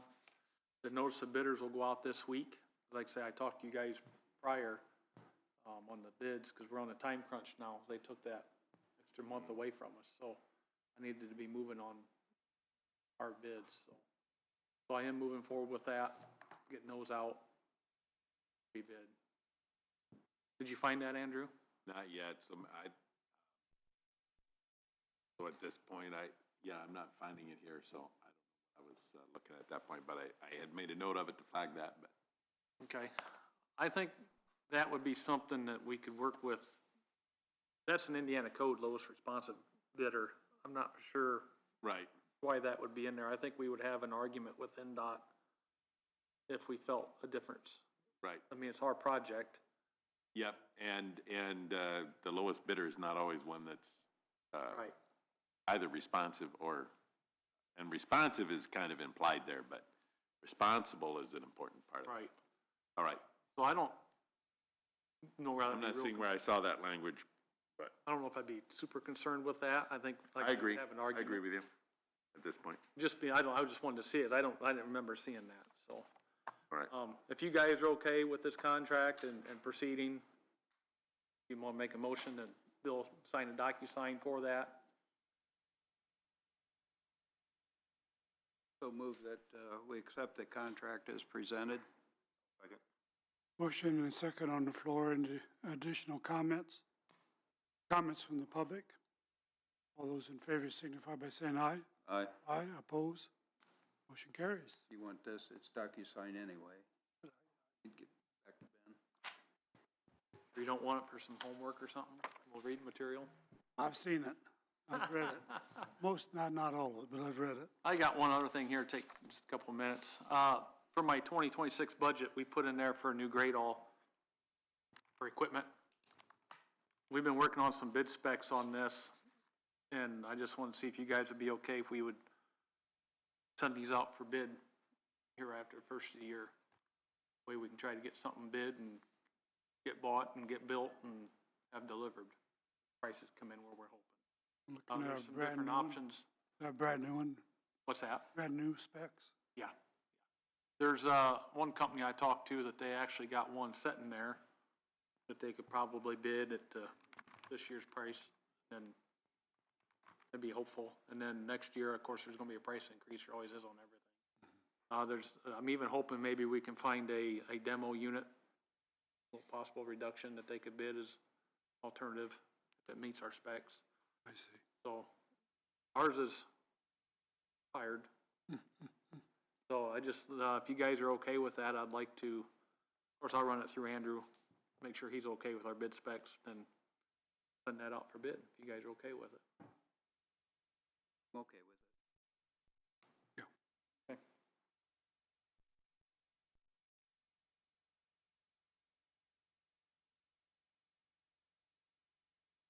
Mark's been working pretty heavily on that, so. Okay, with being 10:30, we'll start opening our bids. So I'm gonna start with Sunny Meadows bids, and then I'll work over into the highway bids. So I have one bid here for Sunny Meadows from Krager Group.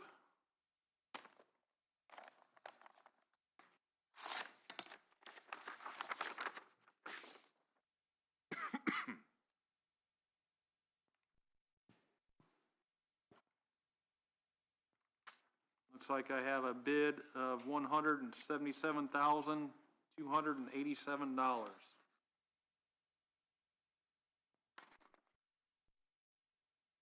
So 177, comma 287.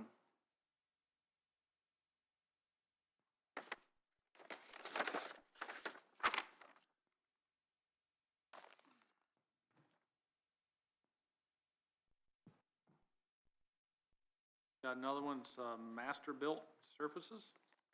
After built. Master-built surfaces.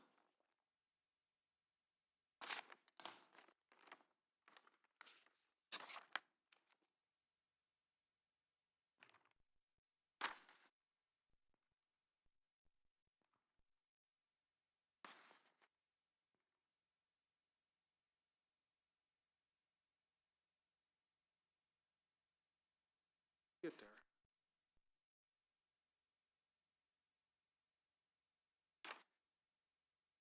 Like I have a bid of $380,123.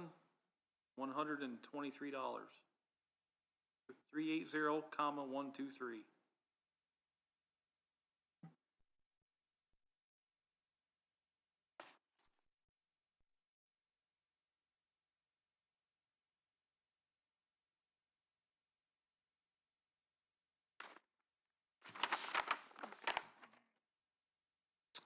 I have one here from Lay Excavating.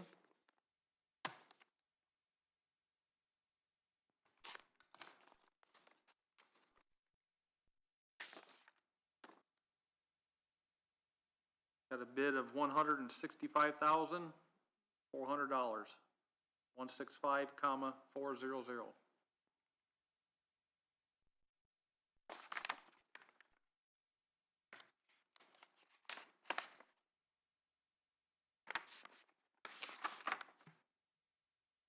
I have one from Knott Excavating.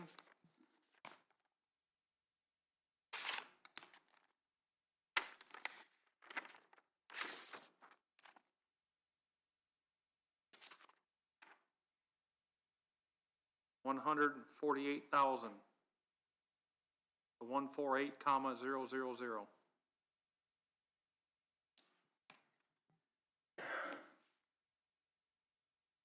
So those are your bids for Sunny Meadows. So I would, Make a motion to review them and make a decision in 2 weeks. Yeah, they need to review. come under advisement. On advisement, yep. Second that motion. Does anybody in the audience that was here for the Sunny Meadow bids have a question or? Okay. Thanks for bidding, guys. Yep. Vote on the motion. Yeah, let's do a motion. I made it. Okay, you did a second. Motion is second on the floor. Additional comments? All those in favor signify by saying aye. Aye. Aye, opposed? Motion carries. I did 2 weeks. Okay. I'll move on to the highway bids. Who's going to analyze those? I'm gonna have Ben look at them and send it all to all of us. Okay. That works. Make sure that all the legal stuff on the back end is And if you have any correct. questions, like you always do, Ben, he'll shoot me a question if he has a question on the legal side of it.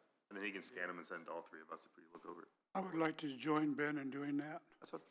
Is that okay? We'll set up a time.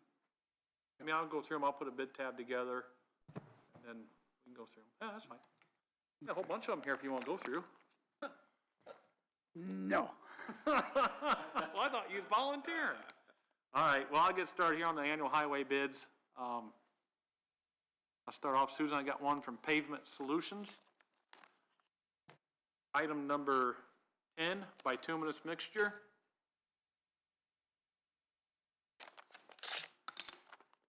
Any of you that's here in the audience, it's for annual bids, I'm just going to go through and I'm going to read the item and who the bidder is. I don't read all through the categories and the prices because we'll be here for hours, but if anybody has a question on a particular bid, please raise your hand and let me know and we'll answer you.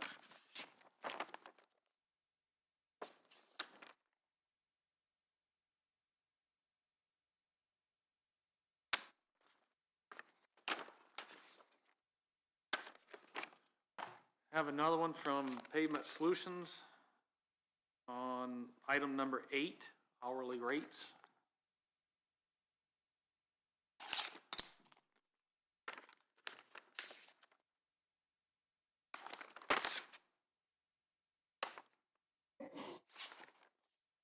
Expensive.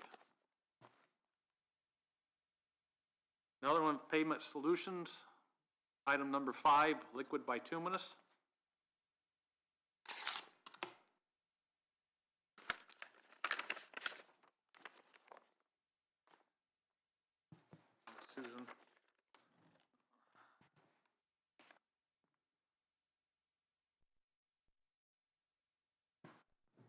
can't hear me? Yeah, I hear you. Oh. Give me that opener. Here, open this one first. I was waiting on Susan to come back. Get ahead of her. Get it in there. A little fun, aren't they? I don't know if she's logging all these in there or not. There she is. Keep going, you good? Okay. So I have Hickson Sand and Gravel, item number 4, aggregate gravel.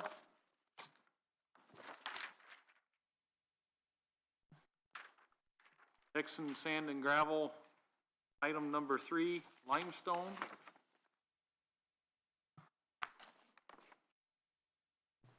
She's got them all in there already. Getting in that one and taped at the top.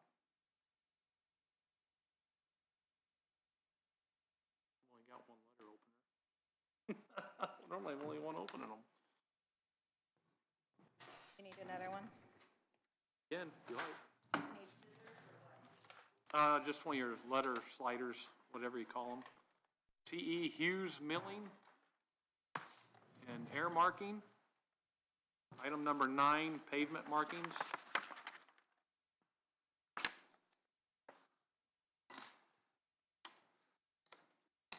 Oliver and Sons Materials. Item number 6. I don't remember what item number 6 is. Bituminous mixture.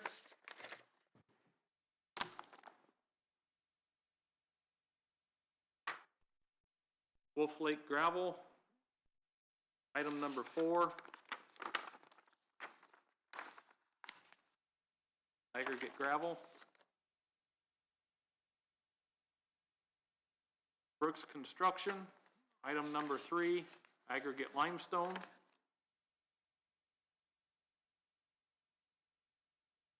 Only took you 7 years. Now you're over here helping for a change, right? Yes. I see. Brooks Construction, item number 8, hourly rates.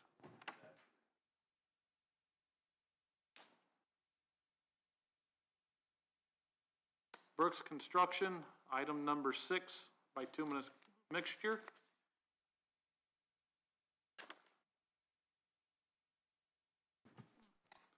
Accurate striping. Item number 9, pavement markings.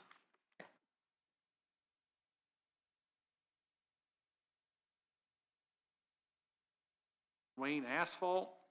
Item number 6, bituminous mixture.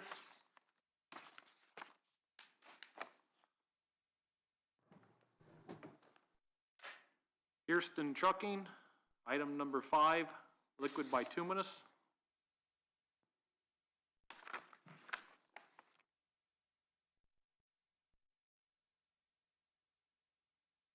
Great Lakes Chloride, item number 7, liquid calcium chloride.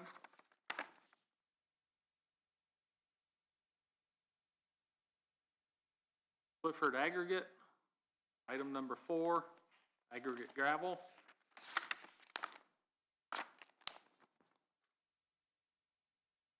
Clifford Aggregate, item number 3, aggregate limestone.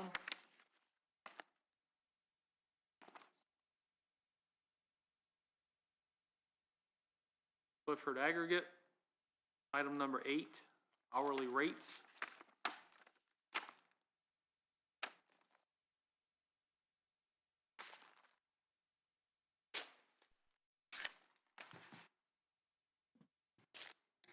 You can get it out and I'll read this one. CM Fritch Enterprise, item number 3. Aggregate limestone.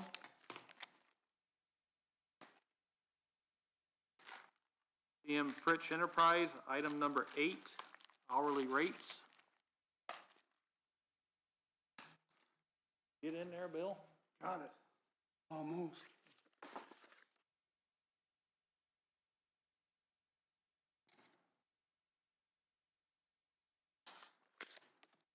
Should be American Timber.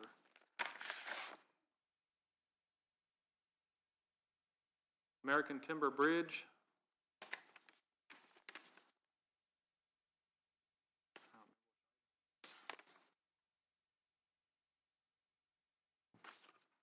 item 1, if I remember right.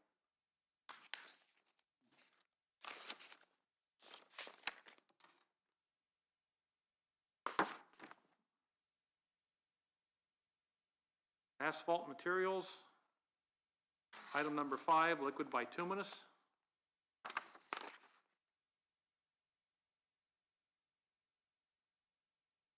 Stafford gravel, items 3 and 4, aggregate gravel, aggregate limestone.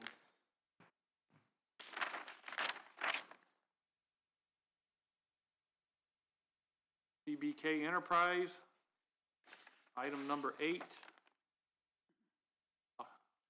hourly rates.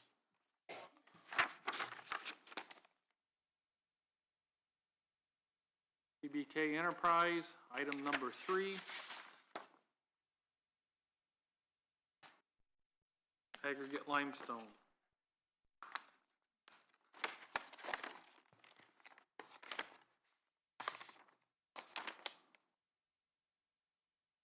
CBK Enterprise, item number 4,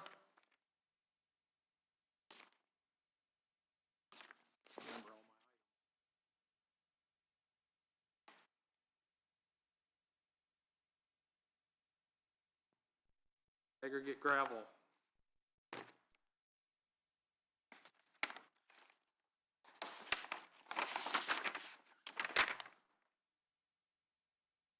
Stone Street,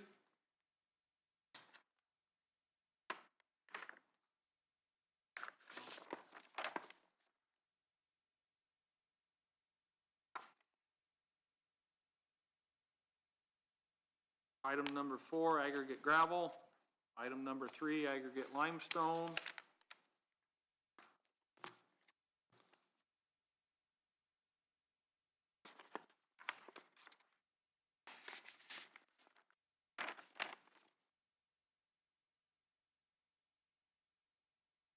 Item number 5, liquid bituminous, asphalt authority.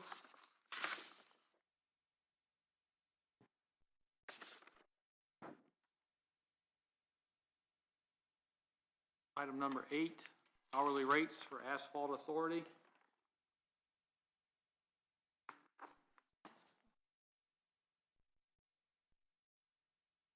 API construction, item number 6, bituminous mixture.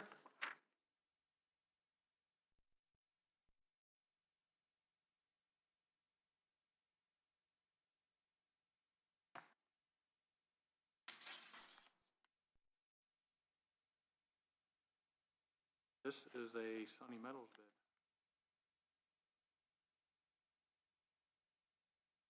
Bid enclosed. Ballman, That might have been the one we didn't know. Ballman Enterprise.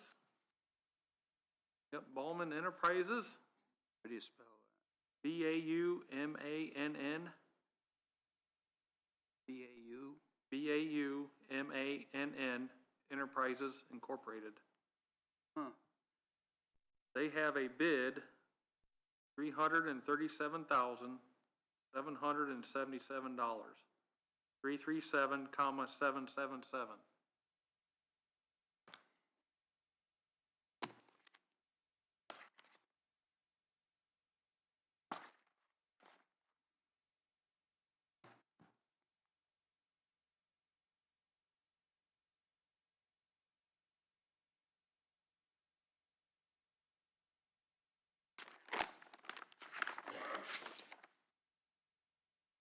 Meadows.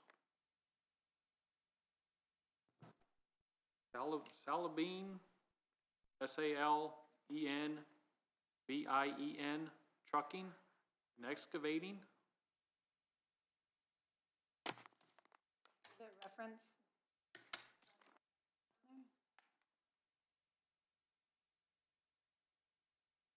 Okay.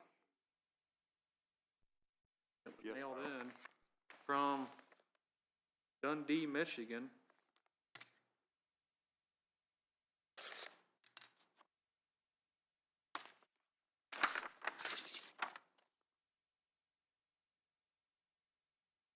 Bid of $241,173.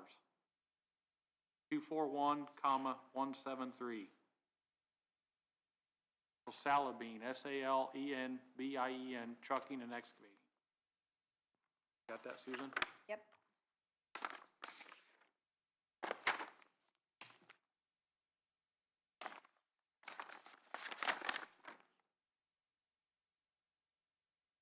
Specialties Company.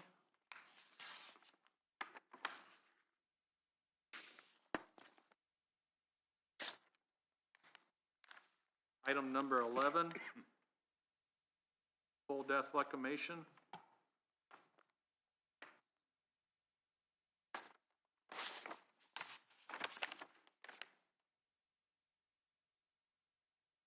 Keystone Cooperative.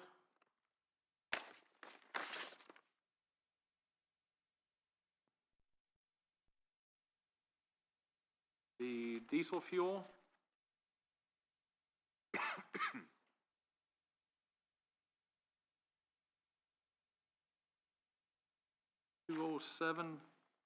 $2.078.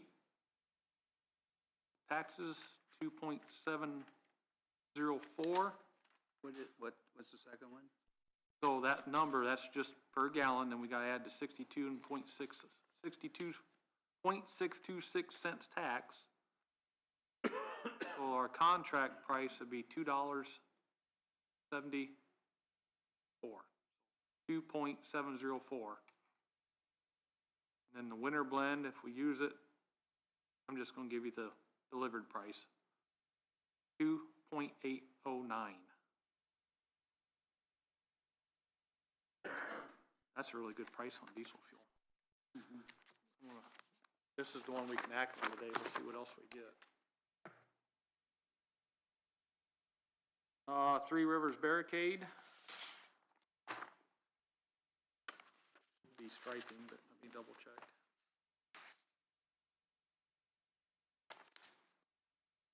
Item number 9, pavement markings.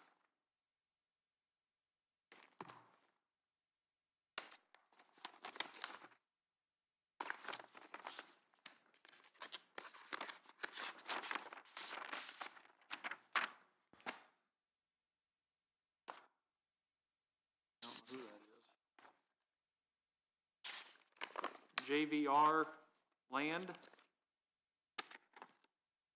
Item number 3, aggregate limestone. Item number 4, aggregate gravel.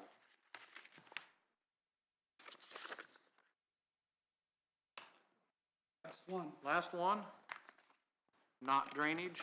Item number 8, hourly rates. Everybody still awake?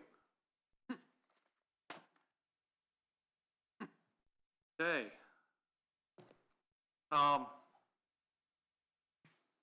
I'd like to look at this fuel bid a little bit. Last year, we contracted at I wrote it down here, 2.924. And this year would be at 2.704, or 23 cents a gallon less. This is with Keystone, same company we've had for several years.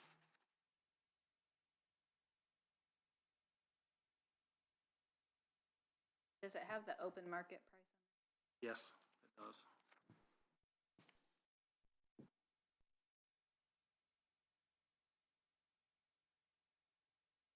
So the open market price right now is 2.694. Contract price. So I mean, not, yeah, it wouldn't be contract, excuse me, that's today's price. With taxes, 2.694. Today's contract price with tax, 2.704.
got everything here.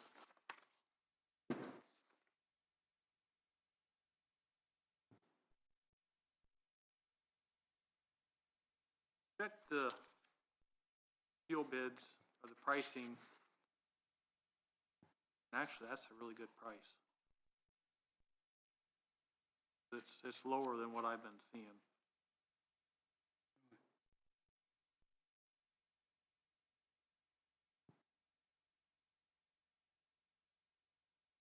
I feel that's our only bid. Keystone, they've been good to us. We've had them for several years.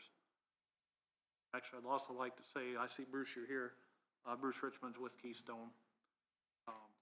Just for you guys' reference, Bruce helped us a lot during our highway move on keeping us fueled and got us a portable tank we set up there and really helped us with the short deliveries and things. Of course, FCI did help with some of the cost of that, but they did go over and beyond to help with the transition and the short loads and everything. So thank you for working with us with that, Bruce. I really do appreciate that, and Keystone for that time when we needed the help. That was a little bothersome to move. So we've had really good luck with Keystone Fuel.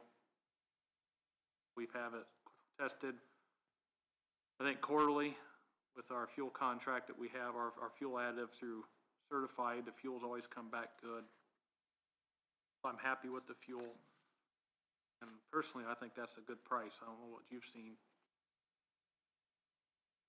contract-wise, but with taxes delivered, $2.70 a gallon. I haven't looked in the last month. That's a good price. Yeah. That's a good price. My recommendation would be that we go ahead and lock the fuel for our contract amount with Keystone. You guys agree? Don't feel like Andrew needs to. I mean, he can look over this if he wants to look over the bid. This is repeat business, really. It's Just asking the question. That was yeah. I used Keystone when I was farming. Yeah. Keystone. Bulk.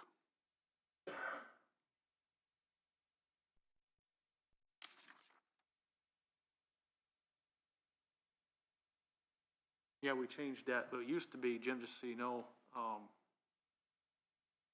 prior 3 years ago, I think we changed our bid specs, because before we always, it states in it, we're going to take these under advisement till the next commissioners meeting, which we will on these. Right. But we made an exception that on that day we can accept the fuel contract bid. We've been caught in the past where we missed a really good opportunity, because see, when they come back 2 weeks later, that price won't be the same. They'll submit a whole new price. Could be less, could be more, but times we've done it, it's went up quite a little bit. We made that change to where we could lock it on the, because just like with this, we only get, not saying they would, we only get one bid. So it's gonna be whatever they bring back unless we rebid the whole thing again. And then we're out of our time of our contract, and so it's worked out. This has worked out. I mean, I'm fine with approving it. I see no problem with it. Okay. So move to accept the bid from Keystone for $2.7025. Well, $2.7.704. But it also includes other types of fuel too, Nope, that's just slightly diesel different fuel. prices. Well, it does, yes. I So mean, that's just what I meant. Are you approving the entire bid? yeah, just approve the entire bid. I would Oh, okay. recommend you do that, Jim, instead. I'll change my motion. But we're gonna do the contract price. We're not doing the open market. Right. So we're gonna do the contract price, so that would be the number 2 diesel fuel contract at 2.704, and then it would be the number 2 diesel contract with K1 at 2.819. The other 2 is the open market, and we are not gonna use it. Okay, good. So it's the top 2. Yep. Okay. Since we're contracting, that will be them contracting them. Okay. Got all that?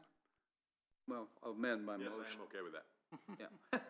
amend my motion to accept the complete contract as presented For contract price. with the contract price. I'll second it. We have motion second on the floor. Any additional comments? Comments from the public? All those in favor, signify by saying aye. Aye. Aye, opposed? Motion carries. Get me locked in. Yep. Okay. Thank you, sir. Thank you, Bruce.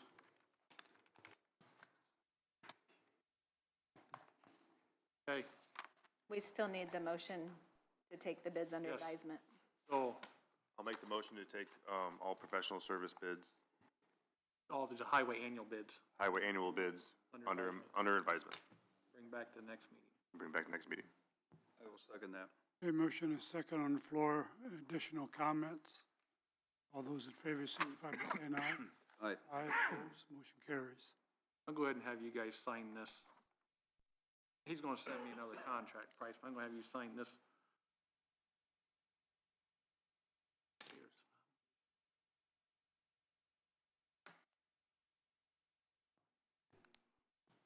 Well, While he's doing that, do you guys want to do your formal motion for the reimbursement of the CDL physicals? Yep. Going forward, so we have it on record?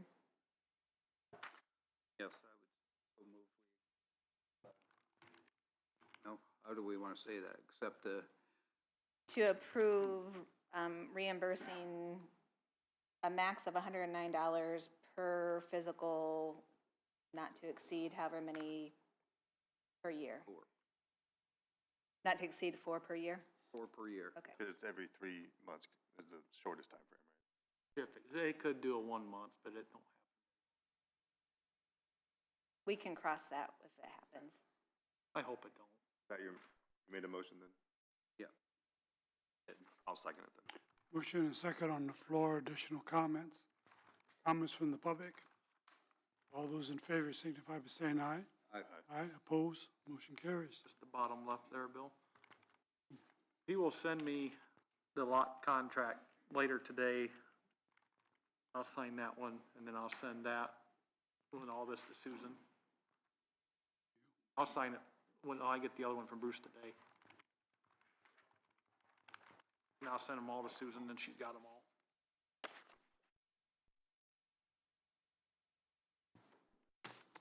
Thank you, guys. I think I got everything I needed. Everything? I think. Let me look at my list here. I believe that's everything. You guys have anything else for me? Just a question. We don't do any striping in the wintertime, do we? No. Complaint about striping. The salt obscures the striping. They thought we ought to demand that we stripe 11A. No, we can't stripe in the wintertime. We're at on 11A. Right there, I suppose, between 69 and, I don't know. You said 11A. Well, because 11A is south of 56, we don't strike no longer. Stripe. This was striping that was already done, that you couldn't see the striping. So it'd be up this way, right? I would think so, but that was striped long ago. Well, there's a bunch of salt on. I've seen different roads. Right. You can't hardly tell where the stripes are at.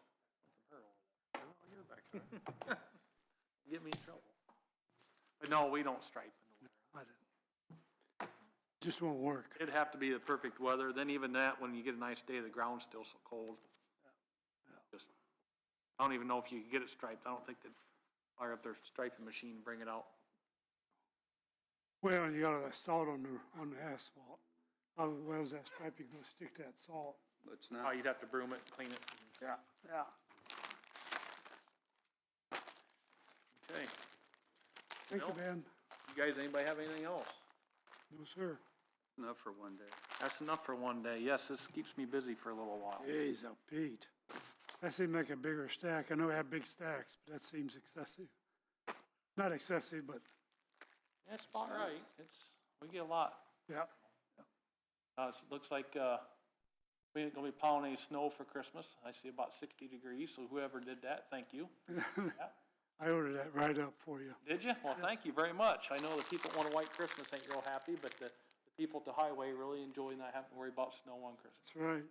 Good deal. Everybody, have a Merry Christmas, and thank you, and Okay, Ben. I'll get with you on these. Just send me a text or an email, whatever, and, Just text me and, right, okay, sounds good. anytime we'll make it work. Okay, sounds good. Thank you, Ben. Mr. Bassett, you are up.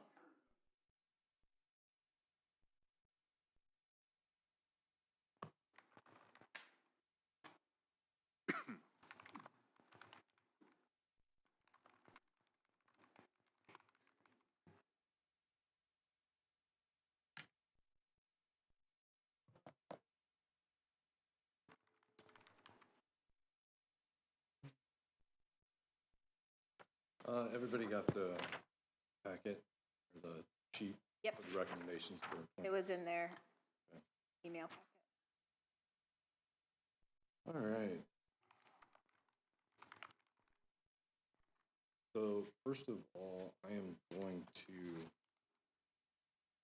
we may have mentioned this a few times to you, the commissioners, slight change in management. I have recently beginning of the year, bought Jeff out of Business Impressions. I still have my partner Elizabeth in our Coldwater, Michigan office. So I just kind of wanted to make sure you guys were all aware of that.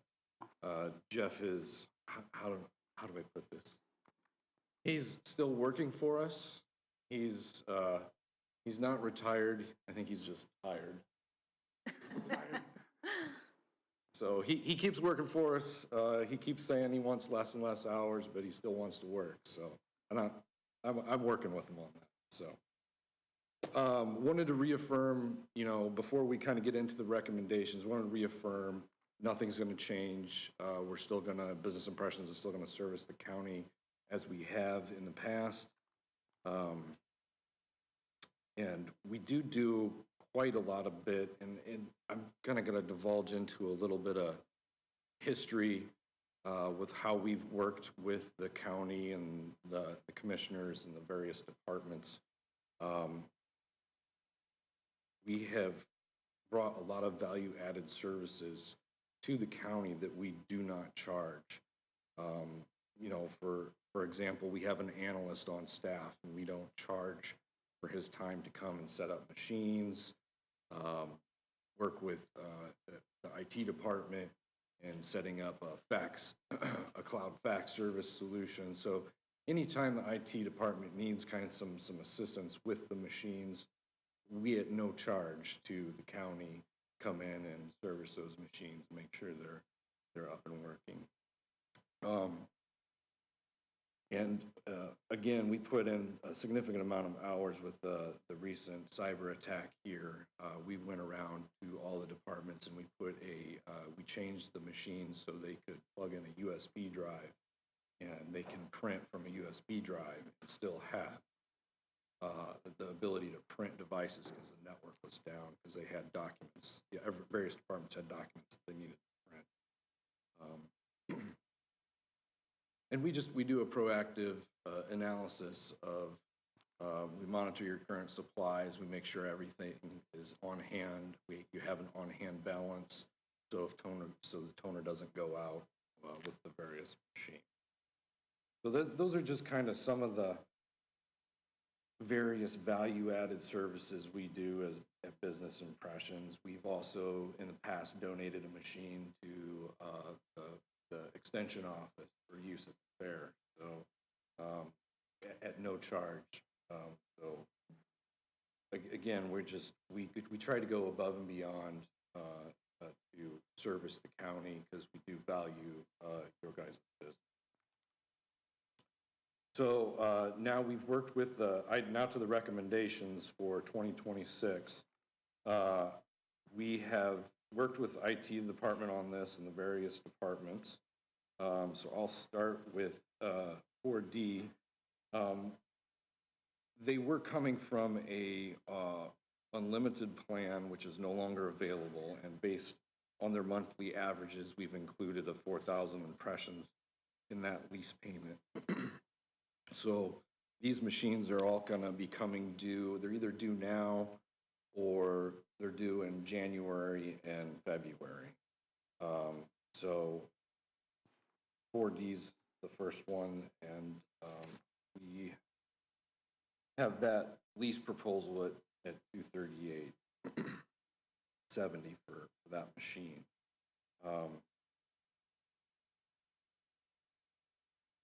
The auditor's office, we have a machine there, and that is basically a like-for-like machine, with just basically a newer model. We have talked to Soil and Water, and we have had their board approve their machine already. We just need the commissioner's approval on that machine for the 17311. Now on to Homeland Security. They do have a lease on their current machine, which is that C7020. And we are actually proposing, because based on their volume, they have a low volume machine. We're proposing you purchase a new smaller machine. And in the long run, this will save the county money over leasing a newer like-for-like machine. We have also done the same thing with the Superior Court. We're proposing moving to a smaller machine and purchasing that machine. And then we have a new machine for the court clerk. They are actually planning on purchasing that machine out of their budget. But again, we have to have the county commissioners sign all the maintenance contracts for those machines. Change Academy, we've been trying to work with them. Their machine is up. They have, we do have a plan, but I haven't talked to them about it yet, so I will probably come back and talk to you guys about that machine. But overall, from last year to this year, your print volume is down from black and white and from a color perspective. From color, I think you're down 20,000 prints, and black and white, you were down about 37,000 over year. So we do monitor the volume on what you guys are doing. So we do keep an eye on that. So it's about 4% down on black and white and about 4% down on color countywide on all machines. So I think that brings me to the end here. So today, all I'm asking from the county commissioner's approval for the proposed changes in my document. And that just kind of approves, or adjustments will help align the equipment, the current volumes, kind of help you guys reduce the costs. Yeah, so for your approval, the proposed recommendations for 2026. Okay. Commissioners had some questions or comments? If you guys have any at the questions or last comments, I'm happy to answer. I don't have any at this time. Just for clarification, the proposed lease, say for the auditors, is $199.36. Is that per month, per year? Per month. Per month, okay, just for clarification, anybody that is listening at this time. Yes. Yeah, we do most of our stuff on a month basis. I assumed it, but I just wanted to make sure anybody that's watching is clear. I have no other questions. No other questions? I did have a question on the total lease is 50,000. Does that push us into the bids thing? Or is it individual machine separate? Okay. I don't know. Yeah. You understand what I'm saying with the yeah. 50,000 in equipment? It technically pushes us into the statutory Yeah. Well, purposes over 50 to 150. we were 52,000 last year, and Maybe if we decided leases, it was different. I don't remember. I remember right, that question was brought up at that last meeting. And I think we were okay with going forward with. Yeah, that's why we pushed it off, I believe. Okay. And I guess can I ask a question? Is that why, I mean, we really only have leases for 6 different machines that will be coming up here? mean, you've already approved the previous leases. I'm just including the total leases that you've already approved plus the new ones. Good question. I think it might be that we were treating each individual copier separately potentially, because they are separate leases.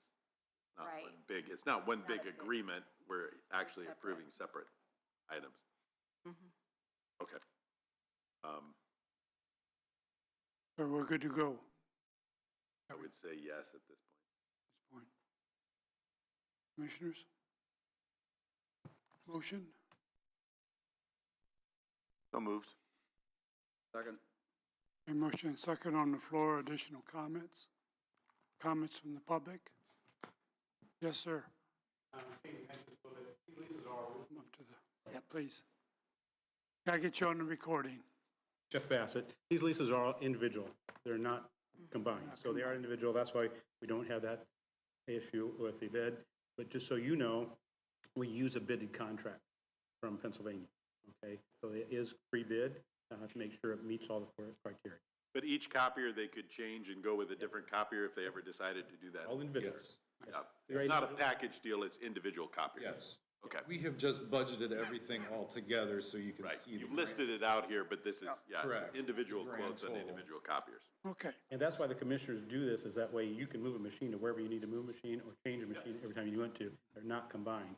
Most leasing companies want to put this in one package. We don't think that's the best for you. Yep. Thank you. Okay, motion on the floor and seconded. Additional comments? All those in favor signify by saying aye. Aye. Aye, opposed, motion carries. Thank you. You're all I set. have a couple leases for you to sign. Okay.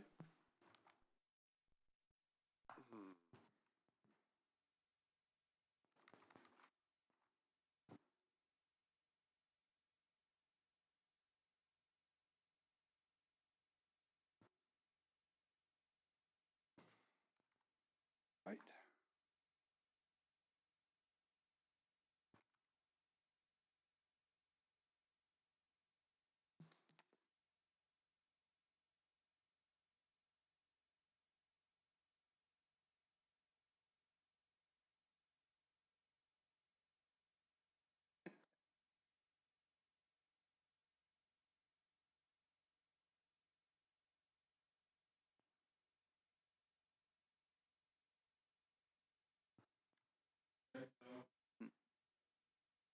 Thank you, you too. Okay. Moving on. I think we're down here, this annual elected officials bond acceptance and approval. Yep.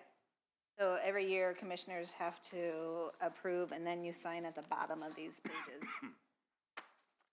So we have a blanket bond for 5,000, treasurer bond of 300,000, auditor bond of 30,000, recorder bond of 15,000, coroner bond of 15,000, clerk 120,000, and sheriff 30,000.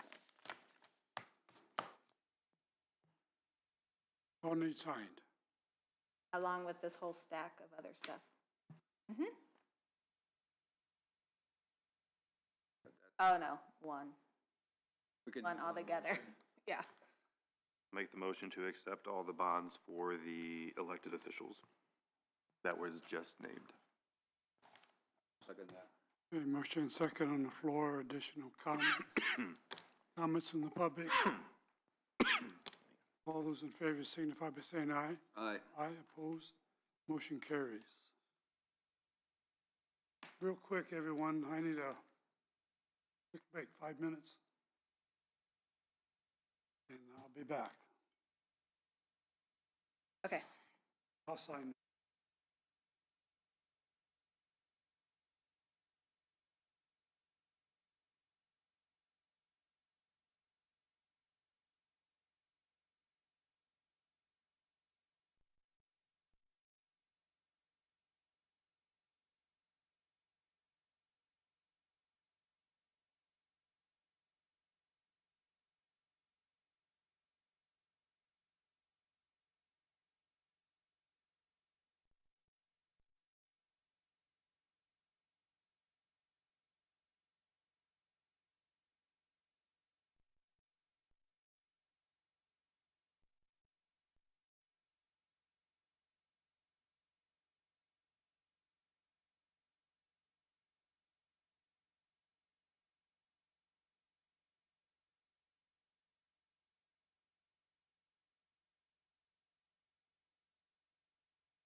Okay, moving on.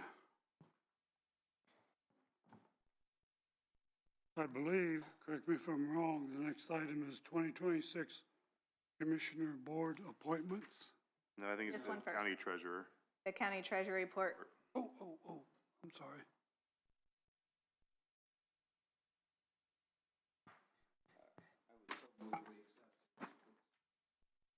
I would so move we accept the county treasurer's report as presented. I'll second. Motion and second on the floor, additional comments.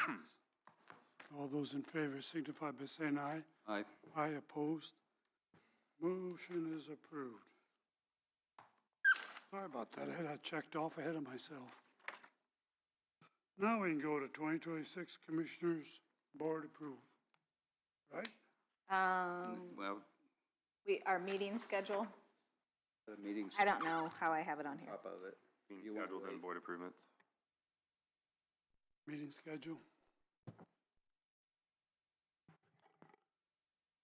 Okay, let's jump into that. I have some comments. I don't know, you fellas go first. You have any comments? Fine with what it looks like. Yeah, I'm fine with the contract, or the Okay, meeting schedule as presented. got a second?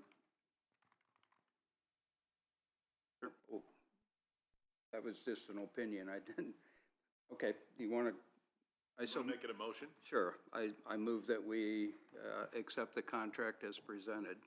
Not, I'm sorry, The meetings. the meeting schedule as presented to make contracts today. I'll second. Additional comments? I have some. I've been in this commissioner seat for 7 years. Some of those years we met every week. The last, 2 years we've met every other week. I see problems with meeting every other week. Number one is communication. It seems like there is a lack of communication or not a lot of eye-to-eye. One thing about meeting every week and being eye-to-eye and person to person, we have to communicate. When we're communicating via email, text, and telephone, sometimes it just doesn't seem to happen on a timely fashion. Another problem I have with the 2 week between meetings, it seems like issues that come up in the first week kind of get buried beneath issues of the second week. Kind of stacks it up on us, and I don't think we're taking care of those things in a timely manner. Number 3 issue I have with it, we can't table it to next week. We have to table it to 2 weeks. And sometimes that puts us up against deadlines. The other problem I have, keeping issues fresh. In other words, don't let them get stale. They can sit for 12, 13, 14 days sometimes and not be addressed. There are times when I've had to come in on the off week and sign papers. It could have been signed if we had meetings every week. Caused extra trips for me, not complaining, just a point being made. As a president, you may have to come in anyway, that off week and sign stuff. But isn't that what the $3,000 stipend is to offset, is the extra work that you do have to take as a president? Doesn't cover any cost. Stipend does not cover any cost. I get no mileage. I understand, but you still get $3,000 extra stipend a year. You can use it for cost, That whatever depends you on want what to you do. define as extra duties. And yeah, I had no problem with it. I'm just saying, it's an extra trip. And another thing, well, if we did the every week, there's 4 Monday holidays. And I would propose skipping those 4 Monday holiday weeks. So instead of 56 meetings, it would be 48, basically. But that's my suggestion. I think we're more effective, more efficient, we're more transparent. There's a reason we have cameras in the room now. There's a reason we are streamed out to the public, and that is for transparency. I think we need to be doing more of the public work in the public's eye. too many phone conversations, trying to make decisions over the phone without a quorum, which we can't have a quorum over the phone. It's a consensus. We can't have a vote, a motion and a vote. And same with the text. We got too many texts going on, not enough emails. We do a lot of communicating through text. And it's like, I don't see that as being right. That's my thoughts. Vote as you will, I guess. Any additional comments? All Yeah. those in- I got some additional comments here. So I looked at the time last year, just to give it a general idea. The average meeting time we did for 2025, and that's just me taking all the YouTube videos, taking the time from the start to the end, was an average of 2 hours and 48 minutes. The average time in 2024 was 2 hours and 41 minutes. And the average time in 2023 was 2 hours and 10 minutes. So I understand you're talking about lack of communication, but we don't, I mean, a good example would be the holiday schedule. You came in on Monday to Susan's office asking about it. We had conversations on it about Tuesday. But at the end of the day, the commissioner president should be the one that's making sure everybody's communicating and talking to. And you called Jim, had a conversation about what to do on the holiday schedule, but you didn't reach out to me once with a text message or a phone call about switching it from Thursday, Friday to Thursday, Wednesday. I found out through the email. Susan did contact me, but at the end of the day, it's not Susan's job to contact the other two commissioners. The commissioners need to communicate with each other. You talk about how communication is lacking, but it comes down to the president to make sure everybody's on board with the communication and reaching out and talking to each other and having conversations. So I'm against going to every 2 weeks because I don't see the... Against going every 2 No, I'm for going every 2 weeks, against going every week, because we meet for 2 hours. Plus, you have the break of 20 minutes that we usually get. That I use that time to have meetings with other people and have conversations with other people during that time, plus the other time during the week also. I know Jim sets up the space study every 2 Mondays to meet with committees and stuff. That meeting every 2 weeks just makes sense to me, and not meeting every week. Lack of communication is we do have phone calls, we do have emails. All of our emails are open to the public. Am I not correct, Andrew? Unless it's something to do. All emails because there's legal counsel. But besides legal counsel and anything that's dangerous, correct? So emails your public emails are open to public information. Correct. In general, there are some. By request. Yeah, but in general. Can't just walk in and. I understand. You got to put the request in. And it takes specific requests, but yes. That's just my statement on it. I don't know if Jim has something he wants to say either. No, it just, like the space study, yeah, we're meeting every other week. And other meetings that take place among each of us commissioners with our duties. I just, personally, I guess I like the setup that we're coming, we're getting business done. If something gets tabled for 2 weeks, if we miss something, I'm not aware of it in the past year. I just think it works well, especially with all the other meetings that each of us attend to as part of our job. I find it kind of odd, though. You got time to meet with everybody else, but you don't have time to meet with the commissioners. Just saying. That's fine. You can say that, Bill. But I also find it odd that you can call Jim and have conversations, but you won't reach out to have a conversation with me either, and then turn around and complain about how there's lack of communication. It goes both ways. I mean, there's a lot of but- times when I comment to a lot of different issues, and you never join in. Those weeks on time. Sometimes it's a week, 2 weeks. No comment from Kellen, no comment On whatsoever. what issues Tell me exactly? about it. Tell you about it. I can look at my phone and you have never called me, Bill. You haven't called me in months. Well, I can do the same thing. You haven't called me, I'm talking about here. I call for quorum. The Yes, phone but- lines go both ways, Kellen. Okay, it does go I'm both not- ways. Just because I'm president, that doesn't exclude you from the conversation. Gentlemen, It doesn't exclude you from the responsibility to reach out. Question? oh, I'm sorry, yeah. I call for question. Sure. That means That means I think it. We cuts take the off vote, discussion and you no don't more vote on it. discussion. That's fine. All those in favor, signify by saying aye. Aye. Opposed? Aye. Board appointments, right? Is that next? Yeah.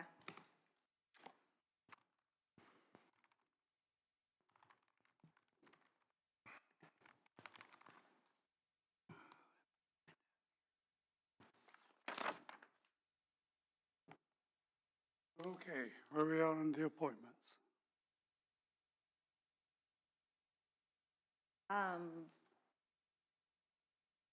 Well, okay. You want me to just start at the beginning, or? Let's just start and go through them.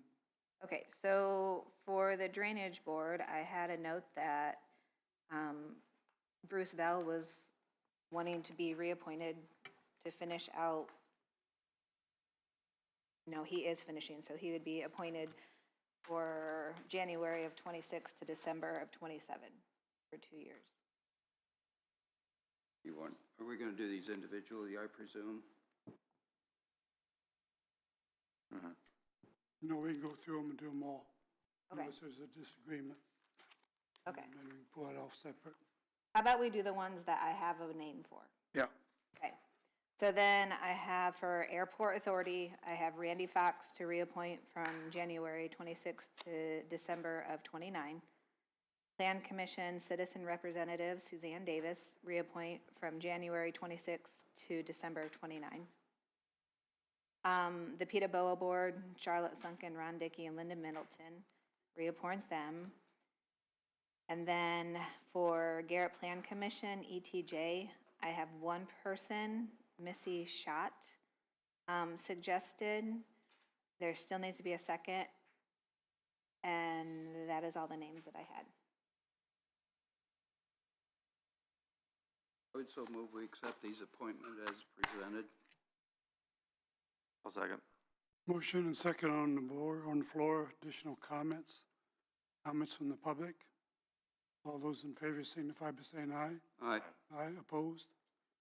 Motion carries. Let me look at something real quick.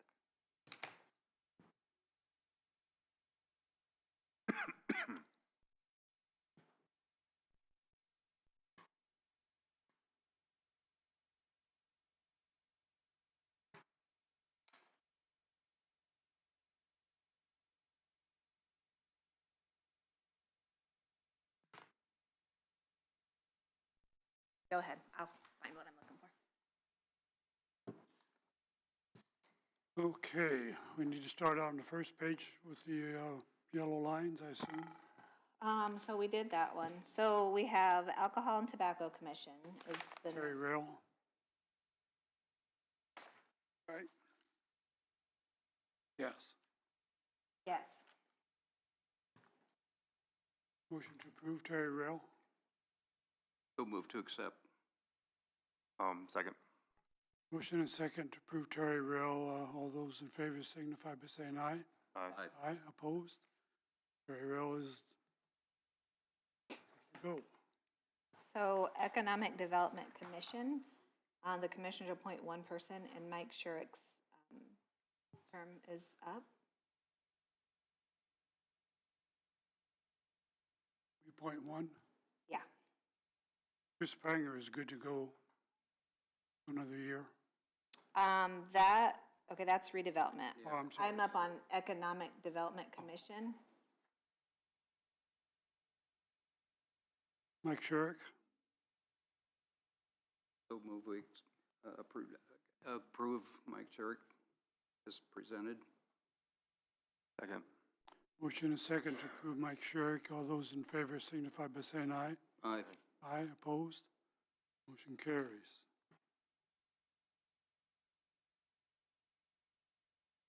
So then we have Hamilton ETJ. Herb Howard. Good with Herb Howard. Make a motion. Second. Motion is second to approve Herb Howard. Additional comments? All those in favor signify by saying aye. Aye. Aye, opposed? Motion carries. Okay, so then we have the redevelopment authority. Currently, it's Ron Dickey, Jay Jacobs, and Bruce Lobb. Comments? So move to accept those three as presented. A second. Motion is second. Any additional comments?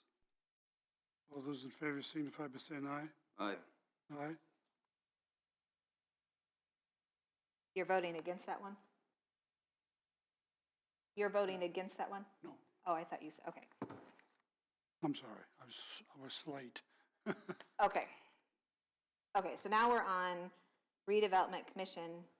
We currently have Ryan Hoover, your page probably says Justin, but they switched. Ryan Hoover, Doug Castater, and Chris Pringer are the three that you guys had appointed for 2025. I'll reappoint them. Second. Your motion is second. Additional comments? Are they 1 year? I thought they were 2 years. They're 1 year? 1 year. As far as I know. Yeah, I believe so. And Well- then, oh, sorry. All those in favor signify by saying aye. Aye. Aye. Okay. Then we have Tourism Commission Board. So that, it's Damian Dunn, his is good. Anton's is the one that is up. I don't know. I don't know, I mean, I didn't talk to him. I don't know if he's still interested or if you were wanting to change it to Colin. I don't know if it had any connection with economic development, partnership. Me. I Colin, thought they were having a recommendation they were gonna send about a gentleman named Pat. the Tourism Commission? Yes. Can we table that? Let me look into that. Yeah. Because it was, Mhm. somebody was, talked to Amber. Amber had somebody for it, but then she stepped away, but they were supposed to send in recommendation. So let me look into that for the tourism. Okay. Okay, so we'll do this one next month. Okay, so then, do you guys have anybody for the second person for the Garrett ETJ? Or the one person for the Butler ETJ? No, I don't. Okay, so those will remain open. Then Michelle Fosnaugh had sent you all an email regarding the Community Corrections Advisory Board. They were removing 3 of their members for unexcused absences. That was Lily Han, Tammy Fink, and Jeremiah Otis. She's requesting the commissioners take action to appoint 3 positions of laypersons on the advisory board, including 1 member as a representative of racial minority. My question, I guess, to Andrew is, did you look into those and see exactly what, I know with that board, it's very specific criteria for who can be on there, who can't be on there. We're talking the health, no. Community Corrections. Community corrections, I know there's like one that has to be the lay person from, Okay. and then minority group, and then it has to be something with drug, like a, someone or something like that. I know they get So- kind of complicated on that board. Okay, Would've been a so we while have a back that I looked council member, we have a probation officer, we have juvenile probation, we have an educational administrator, an ex of something, a victim and victim advocate, mental health administrator, and then we have a commissioner's representative. So we have those positions filled. It's the lay representatives except for Tom, I don't know how to say his last name, Drzwicki. She didn't mention, so I'm assuming that he has been in attendance, so it's the other 3 that are. Representatives, which those, at least from this list of the Community Corrections Board, those do not appear to have specific requirements other than one of them is a minority representative. They were listed. Need to be replaced or not? Yeah, that was one of them. That was one. So as far as those other requirements, I think they've already met those. As far as Okay, if so a it's just layperson has to have a requirement, I'm not aware of one, and she did not say. I guess I would like to table that one for 2 weeks. Because I would like to reach out to Michelle and see if she has, see if she has 1 or 2 at least put on that board that I like using their recommendations if at all possible. They know better than I do, Sounds good. if that's okay. Okay. That's fine. Okay, so we're done with those. Wrap?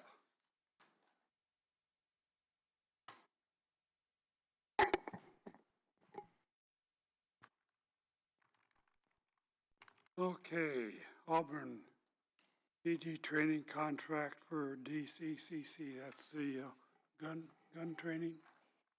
Yeah. They,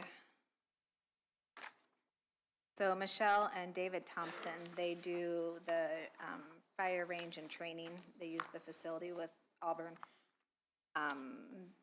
2 officers, 2 times, $200 each, so $400 is what the fee will be, and she's just wanting an approval to move forward. However, I don't see that they have to sign anything. Oh, you have to choose, agency. I thought there was I couldn't find a commissioner signature sheet. signed by, Community Corrections, so I guess you guys have to approve it. It says Community Corrections has to sign it. Is that for when she goes out there, or should we make that? Those are terms and conditions. I think all contracts are supposed to be signed by the commissioner. But I'm sure they would want her to agree to the terms and conditions of everything. You're right. It seems like the agreement ought to have a line, but it looks like they're just assuming it's the contracting part is the DeKalb County Community. Let me see if I can find room from last.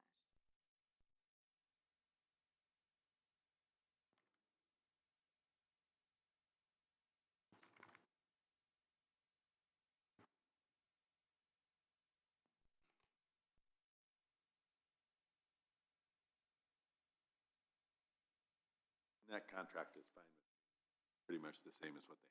You just choose what package you want, and there's safety regulations for when you use the training facility.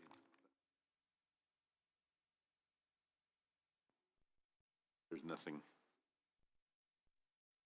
I guess, unique or difficult about that.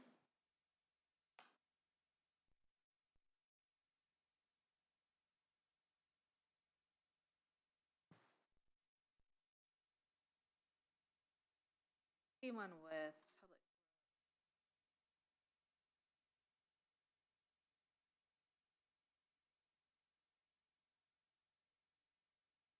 Can't find it.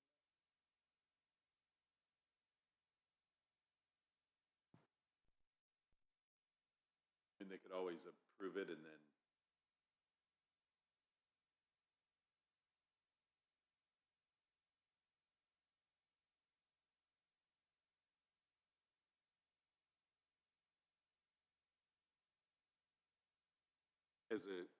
you may or may not find this humorous, but I looked up the calling the question about ending debate, and apparently it takes a 2/3 vote to end debate, but if 2 of you are debating, so. I don't know if you'll find that humorous or not, but I looked it up in Robert's Rules of Order, so. Thank you, Andrew. I mean, it worked out. It was time.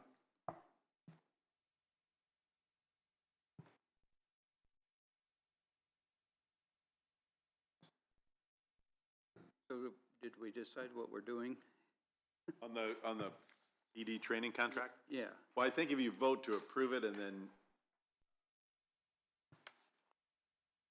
I think the practice as we're going forward here is, and to have the commissioners approve these contracts. Yeah. We need a motion. There's signature lines for community corrections, but. Yeah, and my system's not working well. Let me pull up my other one. Is this for her gun training? Yeah. Yeah. I thought we did this last year too, didn't we? We've approved it before for Yeah. some purposes. Maybe the sheriff's department, I think, maybe uses that as a training too. I thought it was for her and one other person to be trained. It was, and I was trying to pull it up, To see how we signed it. yeah, but I can't get it to come up. And I don't recall how it was signed last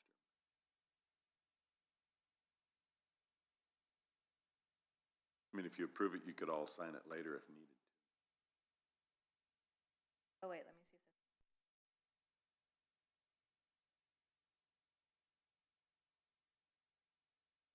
this. So it looks like Michelle signed down here, and then we had Bill sign on this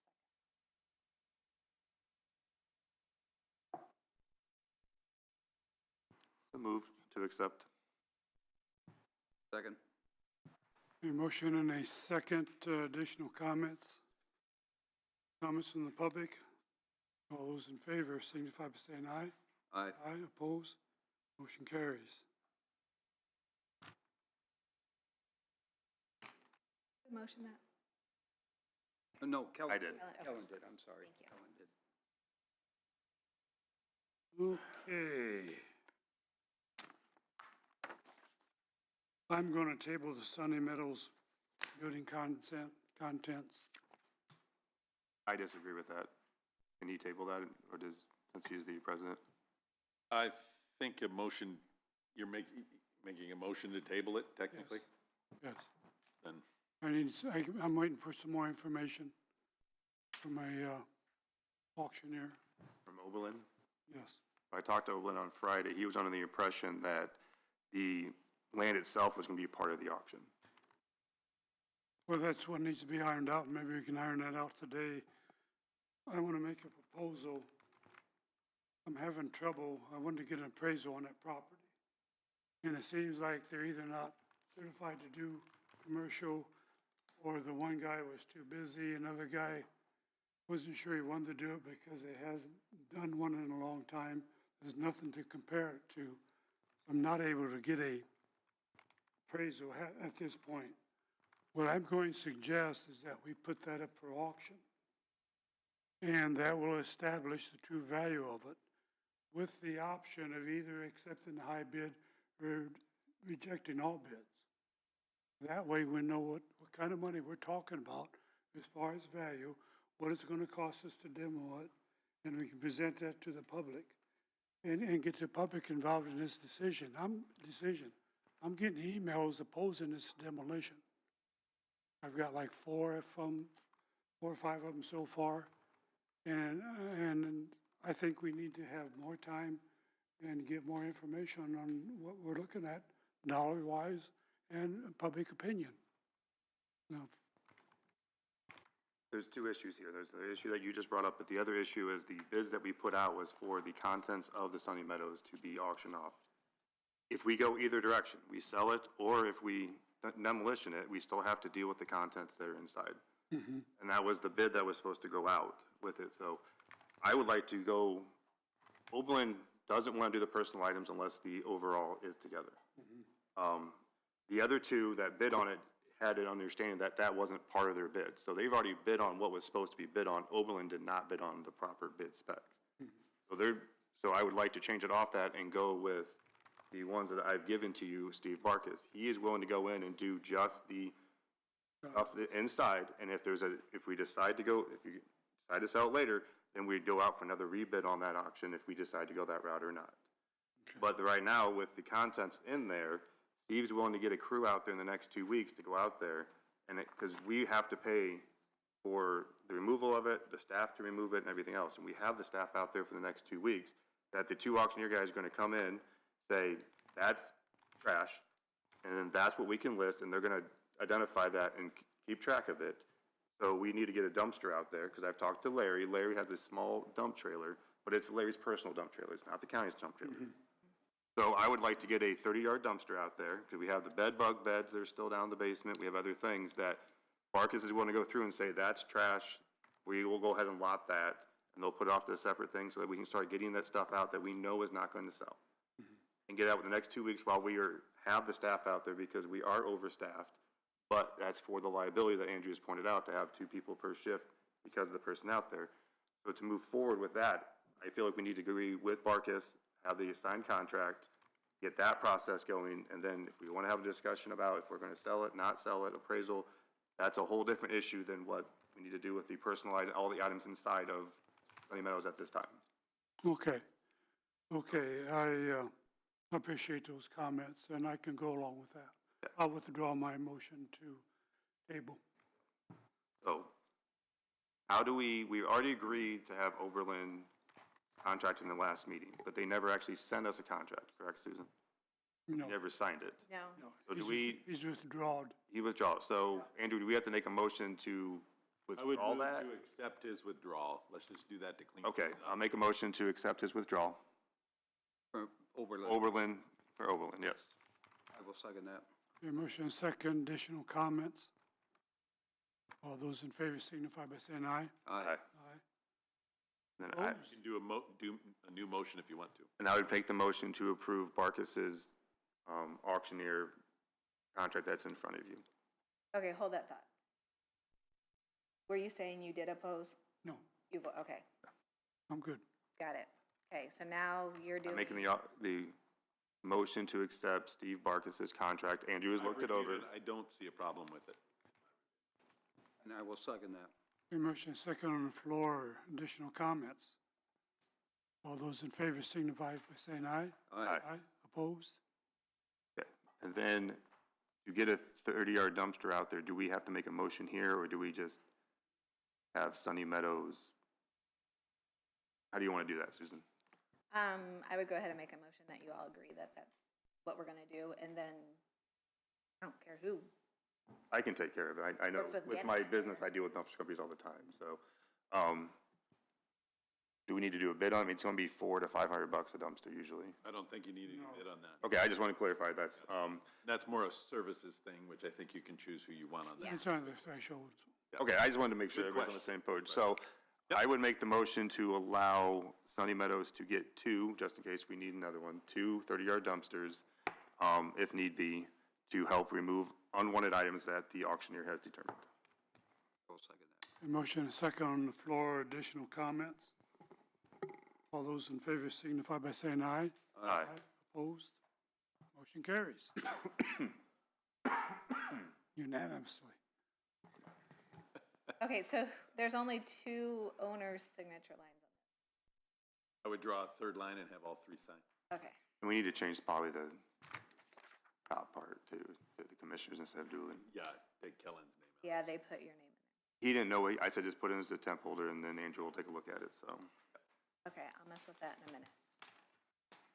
Okay, so do we need a motion and whatnot on the bed and mattress? Oh, yes. Or- I make a motion to, up to $1,000 to allow the matron to replace his bed and dresser due to the possibility of bed bugs. And in that motion, he would leave the mattress and the dresser that he has out there and to show proof that the mattress and bed, dresser has been purchased with a receipt.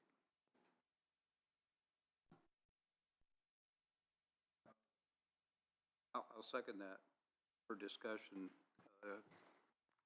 Did we amend the motion to say, did he say up to 1,000?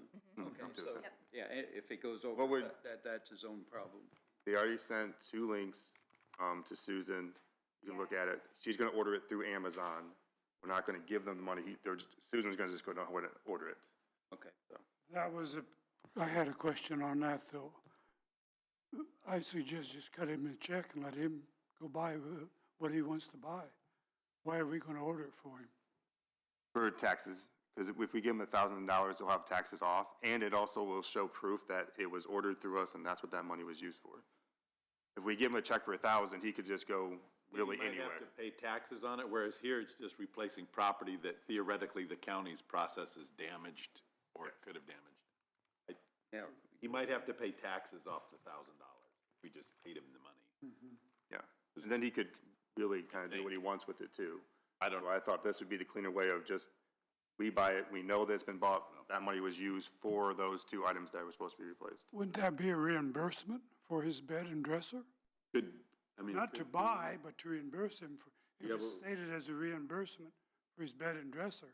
Maybe is that something you do reimbursements for expenses for staff that don't then have to be taxed, I guess. Yeah, I just thought this might be a cleaner route, is having Susan order it on Amazon. We can do a reimbursement, but we still can't give him tax. We can't pay him back for his tax.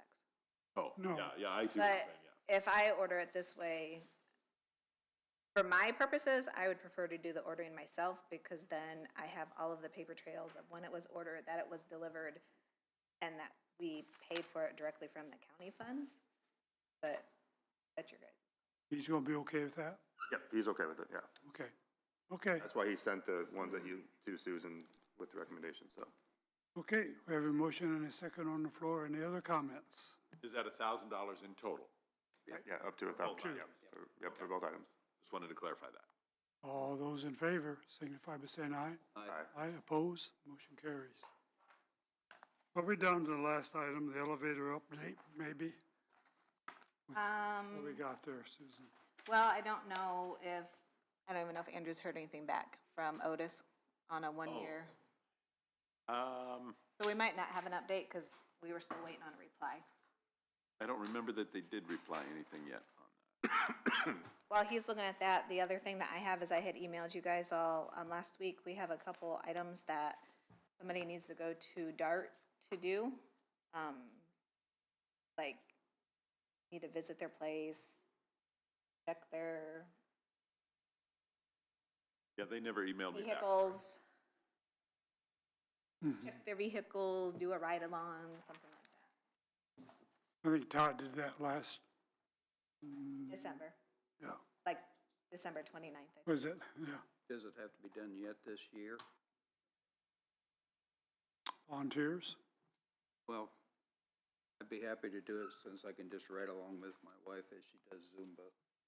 Have to sit there for an hour. Perfect. Okay, then. So, but I hesitate because I don't know if they're gonna do it before, I think they are before the first of the year.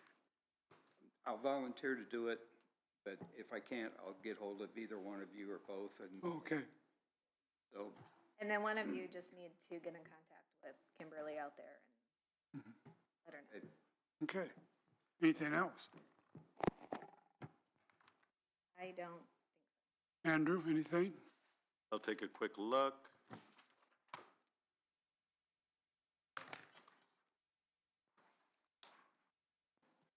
No. Kellen? Only thing is, when you go talk to that resident in Sunny Meadows, make sure there's a staff member near you, so that way if there's anything said, done, you Yeah. guys. Makes sense.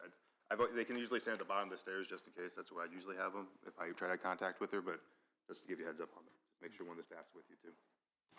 Jim, anything? no, I'm good, thanks. All done? Then we are adjourned. Thank you, everyone.